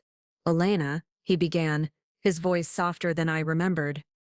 "I know this is probably the last conversation you want to have, but I felt I owed you an explanation, and perhaps an apology." I listened without interrupting, as Marcus told me about the decline of his firm and his practice following our courtroom battles. The Apex and MedTech defeats had been devastating, but the Pharma Global case had been the final blow. Several major clients had terminated their relationships with Blackwood and Associates, citing concerns about the firm's effectiveness in high-stakes litigation. But the professional consequences were nothing compared to what happened in my family, Marcus continued. Jonathan's conduct during the Pharma Global trial was inexcusable. His attack on you in court, his harassment of your expert witnesses, his treatment of that young woman who nearly died. I was ashamed to watch my son behave that way. Marcus explained that he and Jonathan had had a devastating confrontation after the trial, with Marcus telling his son that he had disgraced both the family name and the legal profession. I realized that in trying to teach Jonathan how to win at any cost, I had failed to teach him about honor, integrity, and the responsibility that comes with practicing law. He became everything that was worst about me, without any of the redeeming qualities. The conversation continued for over an hour, with Marcus reflecting on his career and the choices that had led him to prioritize winning over everything else. "When I told you that you didn't have the instincts for partnership at our firm, I was right," he said, "but I was wrong about what that meant. You didn't have the instincts to compromise your principles for billable hours, to prioritize corporate profits over human suffering, to win cases by destroying innocent people. Thank God you didn't have those instincts." Marcus's apology was more meaningful than I had expected it to be. For years I had imagined this moment as a chance for vindication and perhaps revenge. Instead, I found myself feeling something closer to pity for a man who had spent his career on the wrong side of justice, and was widely beginning to understand the cost of those choices. "Marcus," I said finally, "I appreciate you coming here, and I accept your apology, but you should know that everything good that happened in my career came from being forced to leave your firm. You didn't destroy my future. You liberated me to find my true calling." 6 months later, Blackwood and Associates closed permanently, with Marcus retiring and Jonathan leaving Chicago to start a solo practice in a smaller market where his reputation might not precede him. The end of the firm that had once been synonymous with corporate power in Chicago felt like the conclusion of an era, but also like validation of a different approach to practicing law. Today, as I write this story 15 years after that humiliating conversation in Marcus's office, Sterling & Associates continues to grow and evolve. We now employ over 100 attorneys across 8 offices, and we've recovered more than $20 billion for clients who have been wronged by corporate misconduct. But more importantly, we've forced hundreds of companies to change their practices, strengthen regulatory protections for consumers and workers, and demonstrated that even the most powerful institutions can be held accountable when they prioritize profits over people. The work remains challenging and emotionally demanding. Every case involves real people who have been genuinely harmed by corporate greed or indifference, and the responsibility of representing those people never gets easier. But it's also the most rewarding work I can imagine, using legal skills to fight for justice rather than to avoid accountability, representing David against Goliath rather than helping Goliath crush David. Last week, I received a letter from a young lawyer who had just graduated from law school and was interested in joining our firm. "Miss Rodriguez," she wrote, "I want to practice the kind of law that makes a difference in people's lives. I want to hold powerful institutions accountable when they harm innocent people. I want to be the kind of lawyer you became." Reading her letter, I was reminded of my own naive enthusiasm as a young associate at Blackwood and Associates, when I thought success meant partnership at a prestigious firm, and billable hours were the measure of professional achievement. I had learned the hard way that true success in the legal profession comes from using your skills to advance justice rather than to avoid it.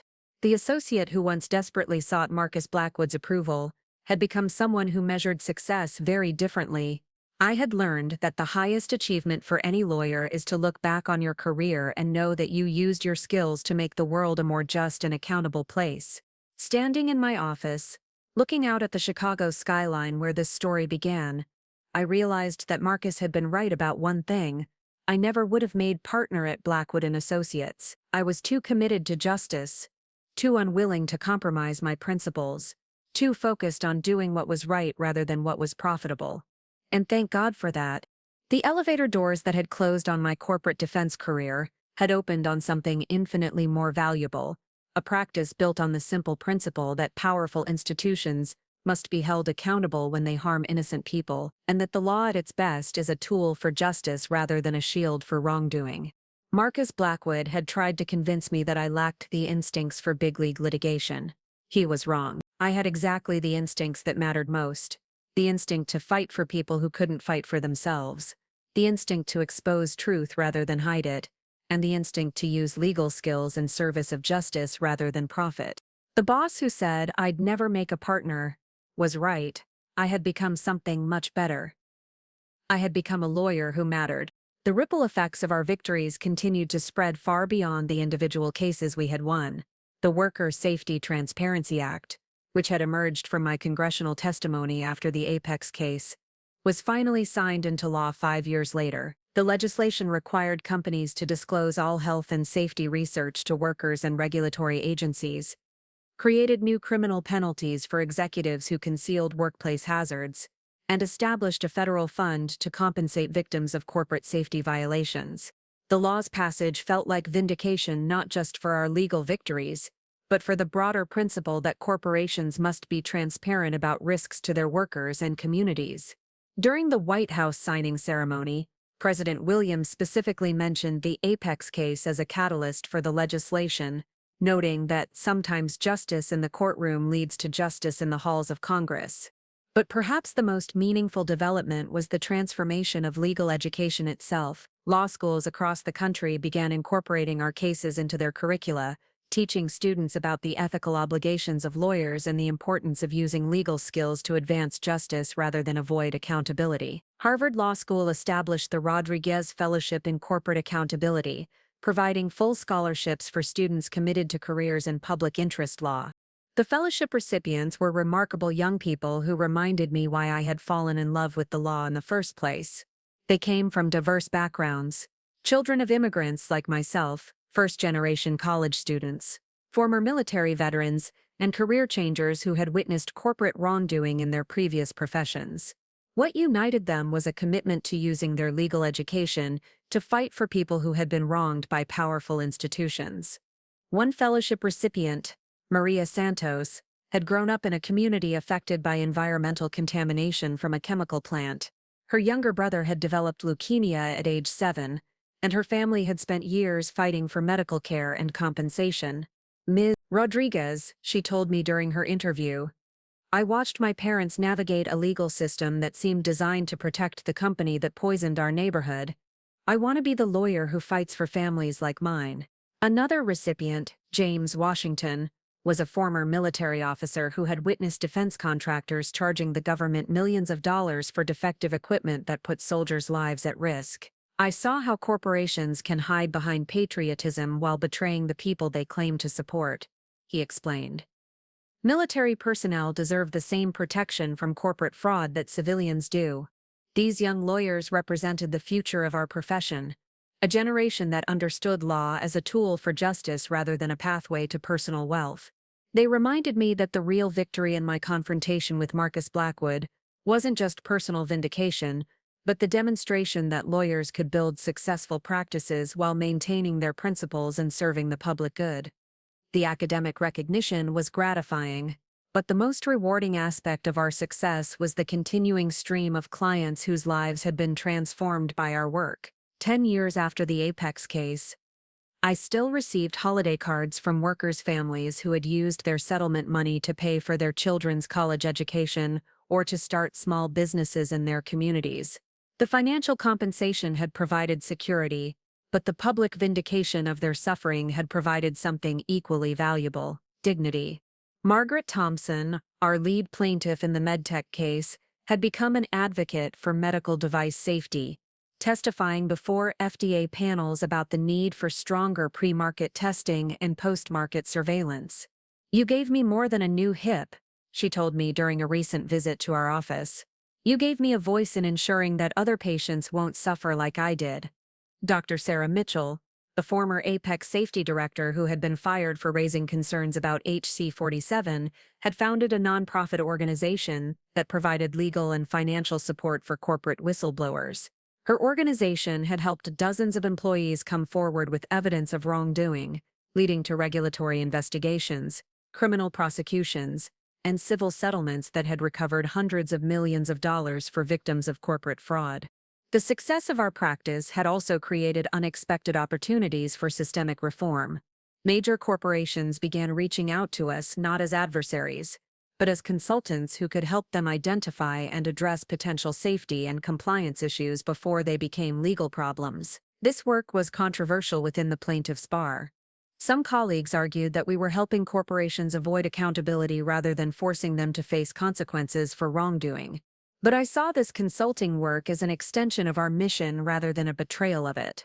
If we could prevent corporate misconduct before it occurred, we could spare future victims the suffering that our clients had endured. The goal wasn't to protect corporations from liability, but to help them understand that ethical business practices were not just morally required, but financially advantageous.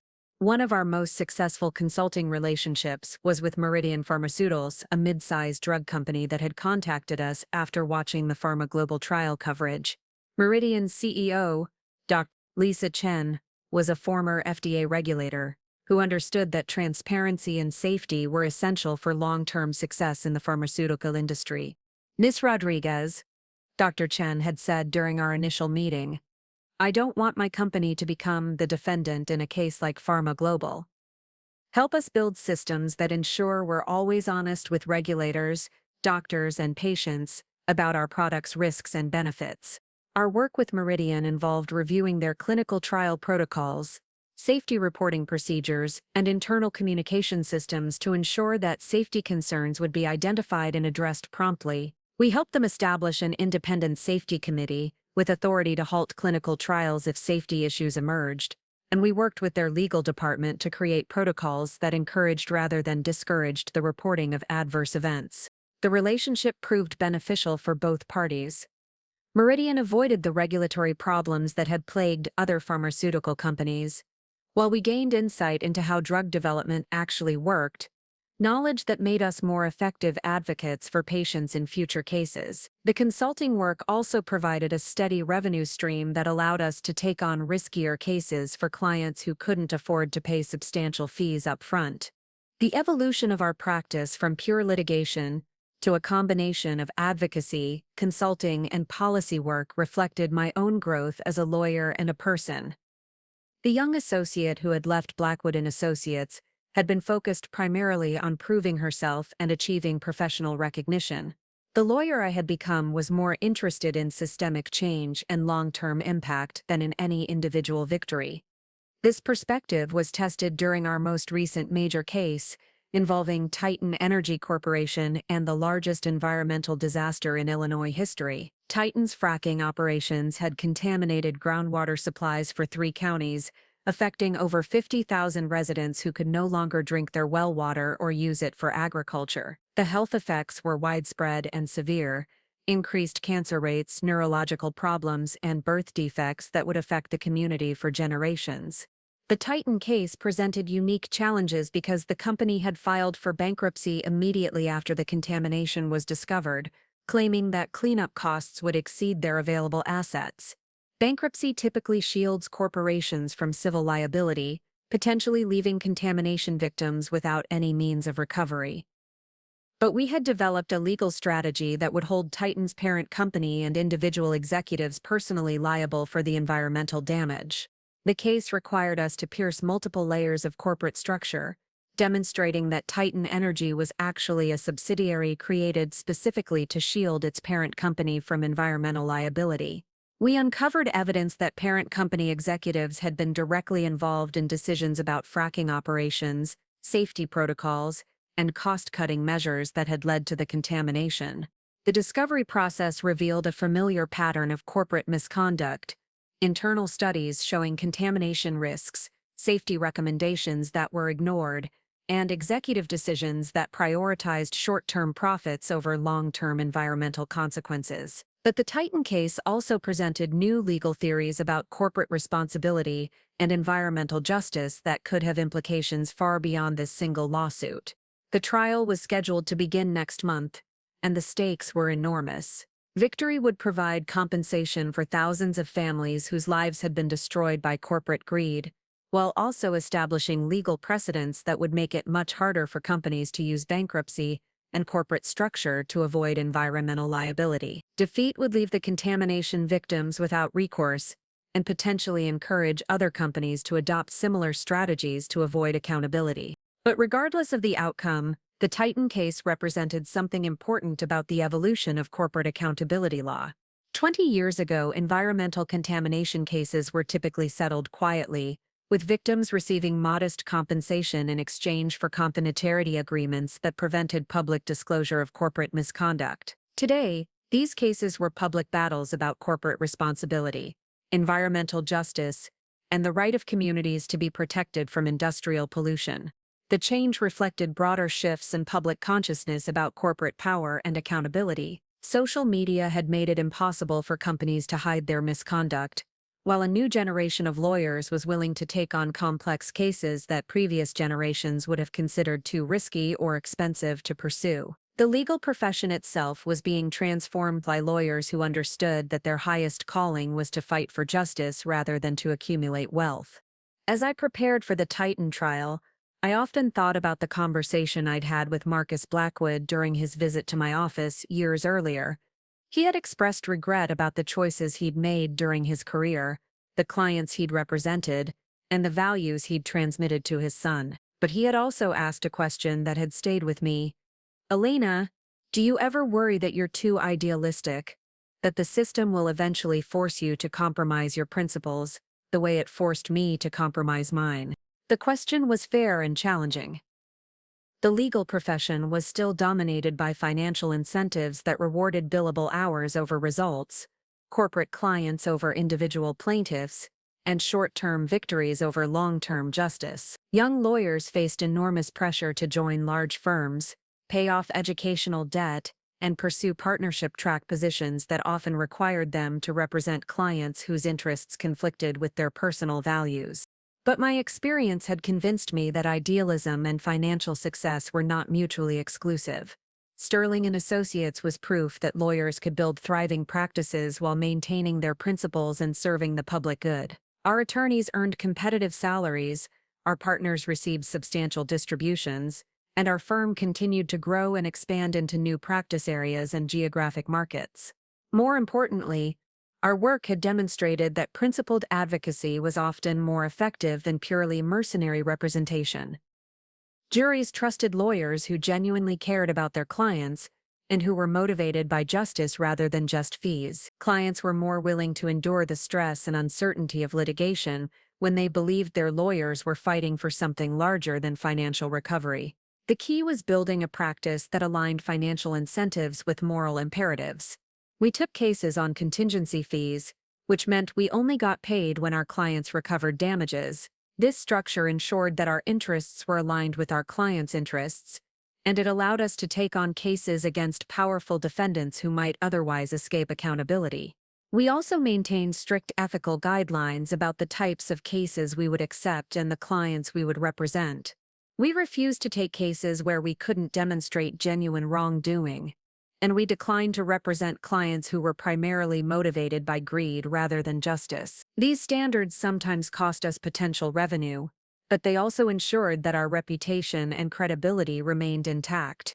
The financial success of our practice has also allowed us to support broader efforts at legal and policy reform. We funded scholarships for law students from underrepresented communities, supported organizations that provided legal services to low-income clients, and contributed to lobbying efforts for stronger consumer protection and environmental regulations. But perhaps most importantly, we had demonstrated that the legal profession could be a force for positive social change rather than just a means of protecting the wealthy and powerful from accountability. Every case we won, every corporation we forced to change its practices, every victim we helped recover compensation, all of it contributed to a broader transformation in how society thought about corporate responsibility and individual rights. Looking back on the journey from that humiliating day in Marcus Blackwood's office to this moment, preparing for another trial that could reshape corporate accountability law, I realized that the real victory hadn't been any single case or any individual confrontation with my former boss. The real victory had been the discovery that law could be practiced with integrity, that success could be achieved without compromising principles, and that the most rewarding career was one dedicated to fighting for justice rather than avoiding it. The associate who had once desperately wanted Marcus Blackwood's approval had become someone who no longer needed anyone's approval except her own clients and her own conscience. The lawyer who had once measured success by billable hours and partnership prospects now measured it by lives changed, wrongs redressed, and systems reformed. Marcus had been right that I didn't have the instincts for partnership at Blackwood and Associates. But he had been wrong about what those instincts were worth. They were worth everything. They were the instincts that had led me to a career I could be proud of, a practice that made a difference in the world, and a life devoted to the highest ideals of the legal profession. The elevator doors had closed on one version of my future, but they had opened on something infinitely better. The boss who said I'd never make a partner had been absolutely right. I had become something far more valuable than a partner in his firm. I had become a lawyer who fought for justice, and that was worth more than any partnership he could have offered. As I sat in my office late one evening, reviewing final trial preparations for the Titan Energy case, I received a phone call that would forever change my perspective on the impact our work had achieved. The caller identified herself as Dr. Amanda Rodriguez. No relation, despite sharing my surname, a regulatory scientist with the Environmental Protection Agency who had been following our cases for years. "Ms. Rodriguez," she began, "I'm calling because the Apex Manufacturing case changed the trajectory of my entire career. I was working as a junior researcher at EPA when your verdict came down, and watching how you exposed corporate deception inspired me to focus my work on developing stronger chemical safety protocols. The regulatory reforms that followed your victory have prevented countless workplace exposures that would have occurred under the old system." Dr. Rodriguez went on to explain that the evidence we had uncovered in the Apex case had led EPA to reassess the safety profiles of over 200 industrial chemicals similar to HC-47.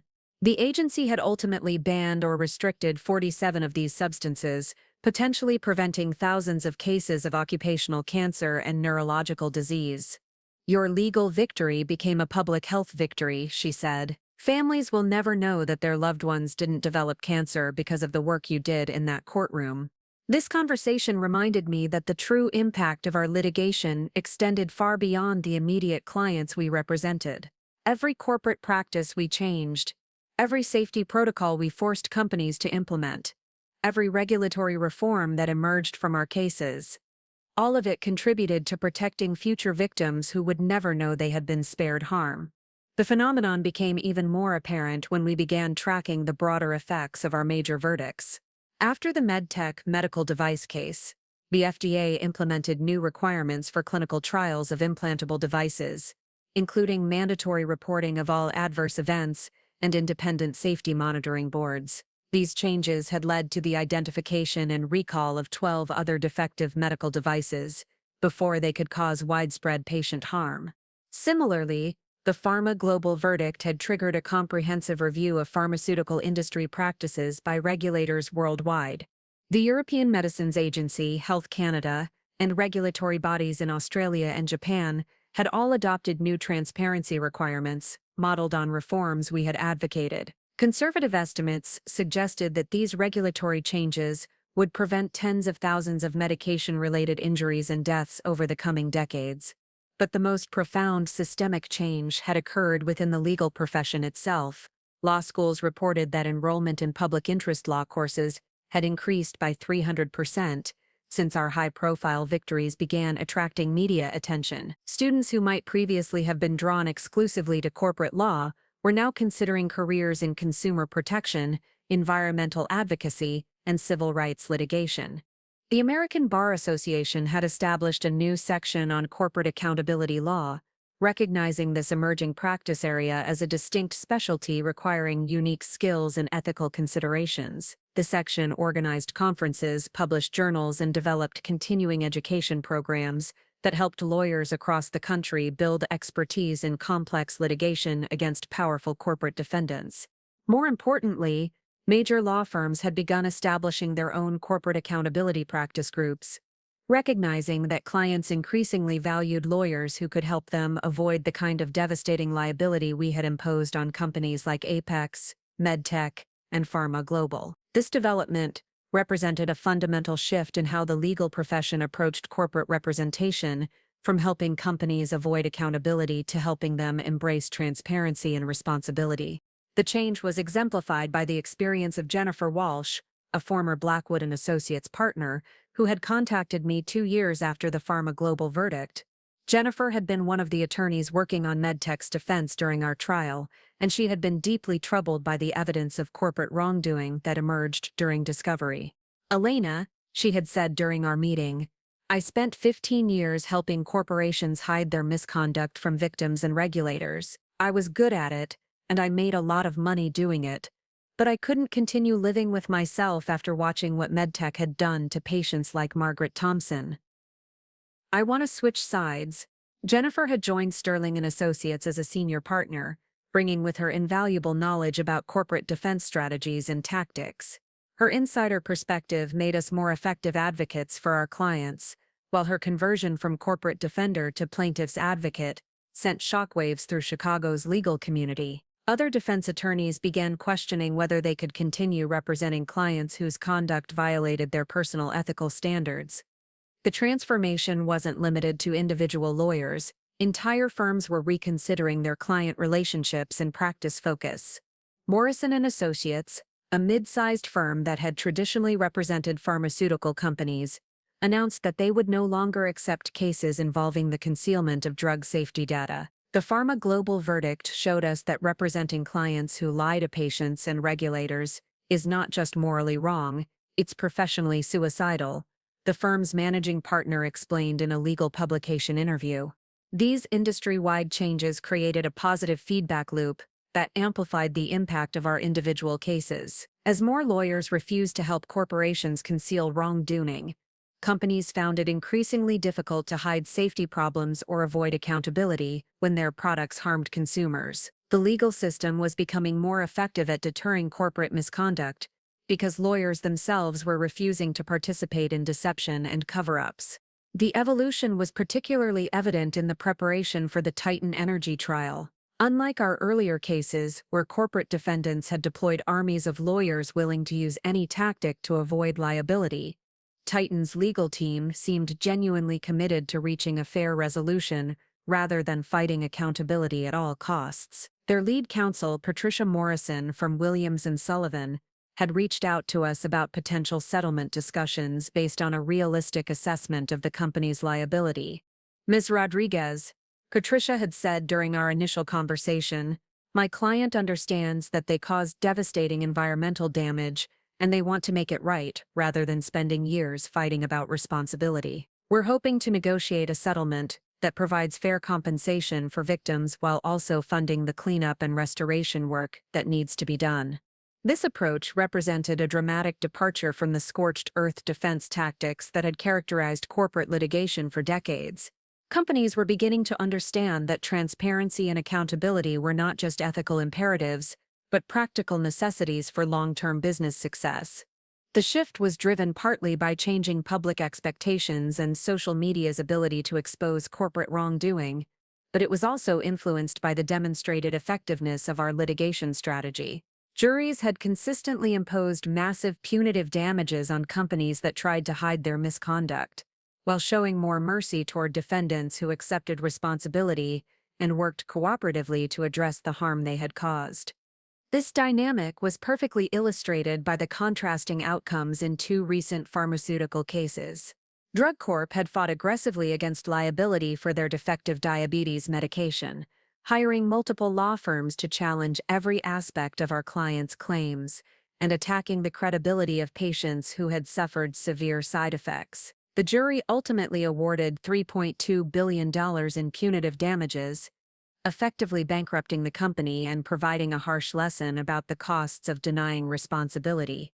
In contrast, MediPharm had immediately acknowledged problems with their arthritis medication when safety issues emerged, voluntarily recalled the drug, and worked cooperatively with our firm to establish a fair compensation fund for affected patients. The settlement provided substantial compensation for victims while allowing MediPharm to continue operating and investing in safer drug development. The company's stock price actually increased after the settlement was announced, as investors recognized that proactive accountability was preferable to prolonged litigation and massive punitive damages. These examples demonstrated that our litigation strategy was not anti-business. It was pro-transparency and pro-accountability.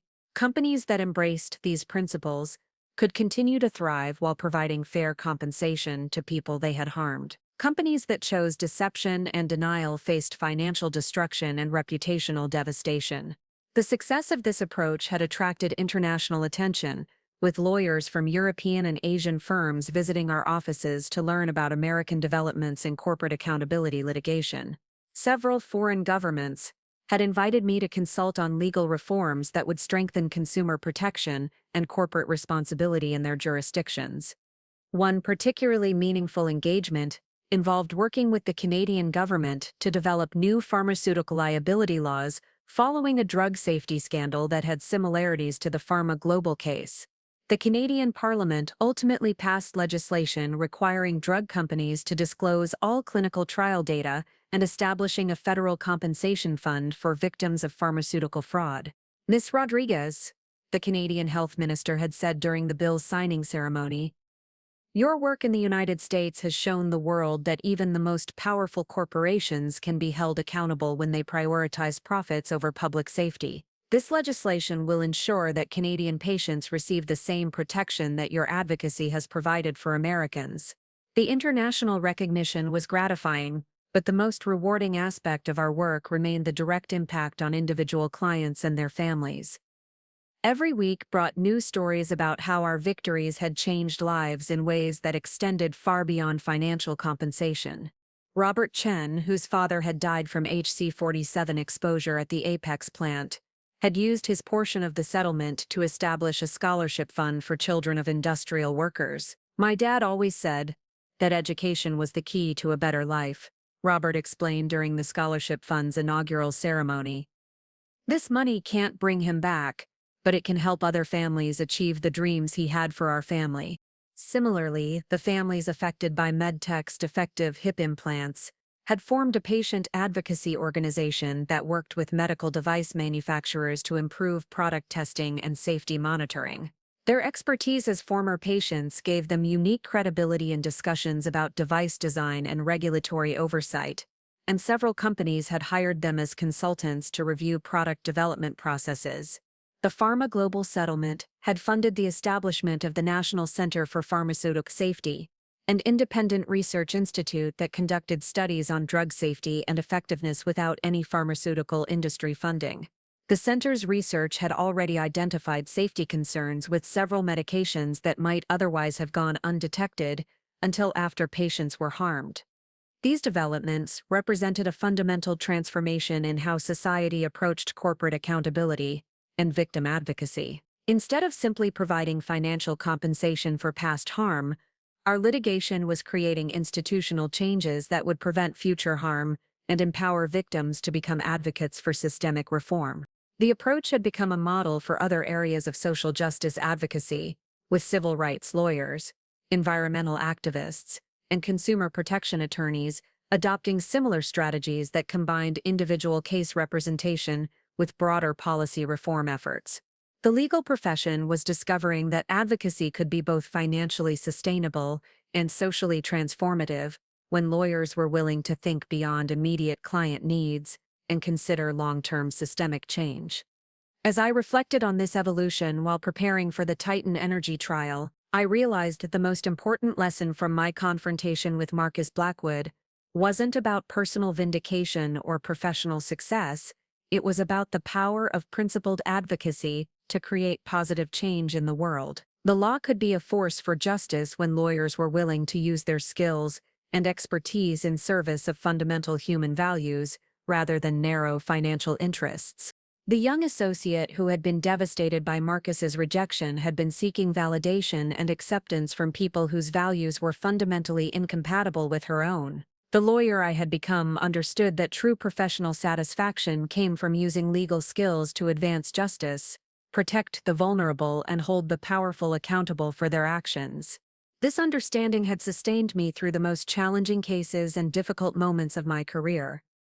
When opposing counsel attacked our client's credibility, when judges seemed skeptical of our legal theories, when the pressure of representing hundreds of injured people threatened to become overwhelming in all those moments, I drew strength from the knowledge that our work was serving a purpose larger than any individual case or client. The Titan Energy case represented the culmination of this approach to legal practice. The environmental contamination affected 3 entire counties, with groundwater pollution that would persist for generations. The health effects included childhood cancers, birth defects, and neurological disorders that would impact families for decades. The corporate misconduct involved not just environmental violations but systematic deception of regulators, communities, and shareholders about the risks of fracking operations. But the case also presented an opportunity to establish legal precedents that could prevent similar disasters in the future, force the energy industry to adopt safer extraction methods, and provide communities with stronger tools to protect themselves from industrial pollution. Victory would mean more than compensation for current victims. It would mean protection for future generations who might otherwise face similar harm. Standing in my office as the Chicago skyline glittered in the darkness beyond my windows, I understood that this was exactly where I was meant to be. Not in the corporate boardrooms where I had once hoped to earn partnership, not in the prestigious law firms where I had once dreamed of recognition, but here, fighting for justice, holding the powerful accountable, and using every skill I had learned to protect people who couldn't protect themselves. The boss who said I'd never make partner had given me the greatest gift of my career, though he never could have intended it that way. By forcing me out of his world, Marcus Blackwood had liberated me to find my true calling and build a practice that honored the highest ideals of the legal profession. Tomorrow, the Titan Energy trial would begin, and I would walk into that courtroom carrying the hopes and dreams of 50,000 people whose lives had been shattered by corporate greed. But I would also carry the knowledge that whatever happened in that trial, our work had already succeeded in its most important mission, proving that justice was possible when lawyers were willing to fight for it with intelligence, integrity, and unwavering commitment to what was right. Looking for more? We've got 2 amazing stories ready for you right on screen. If this one touched you, these are absolutely worth your time. Click to watch them now, and hey, subscribe and hit that bell to never miss our latest uploads.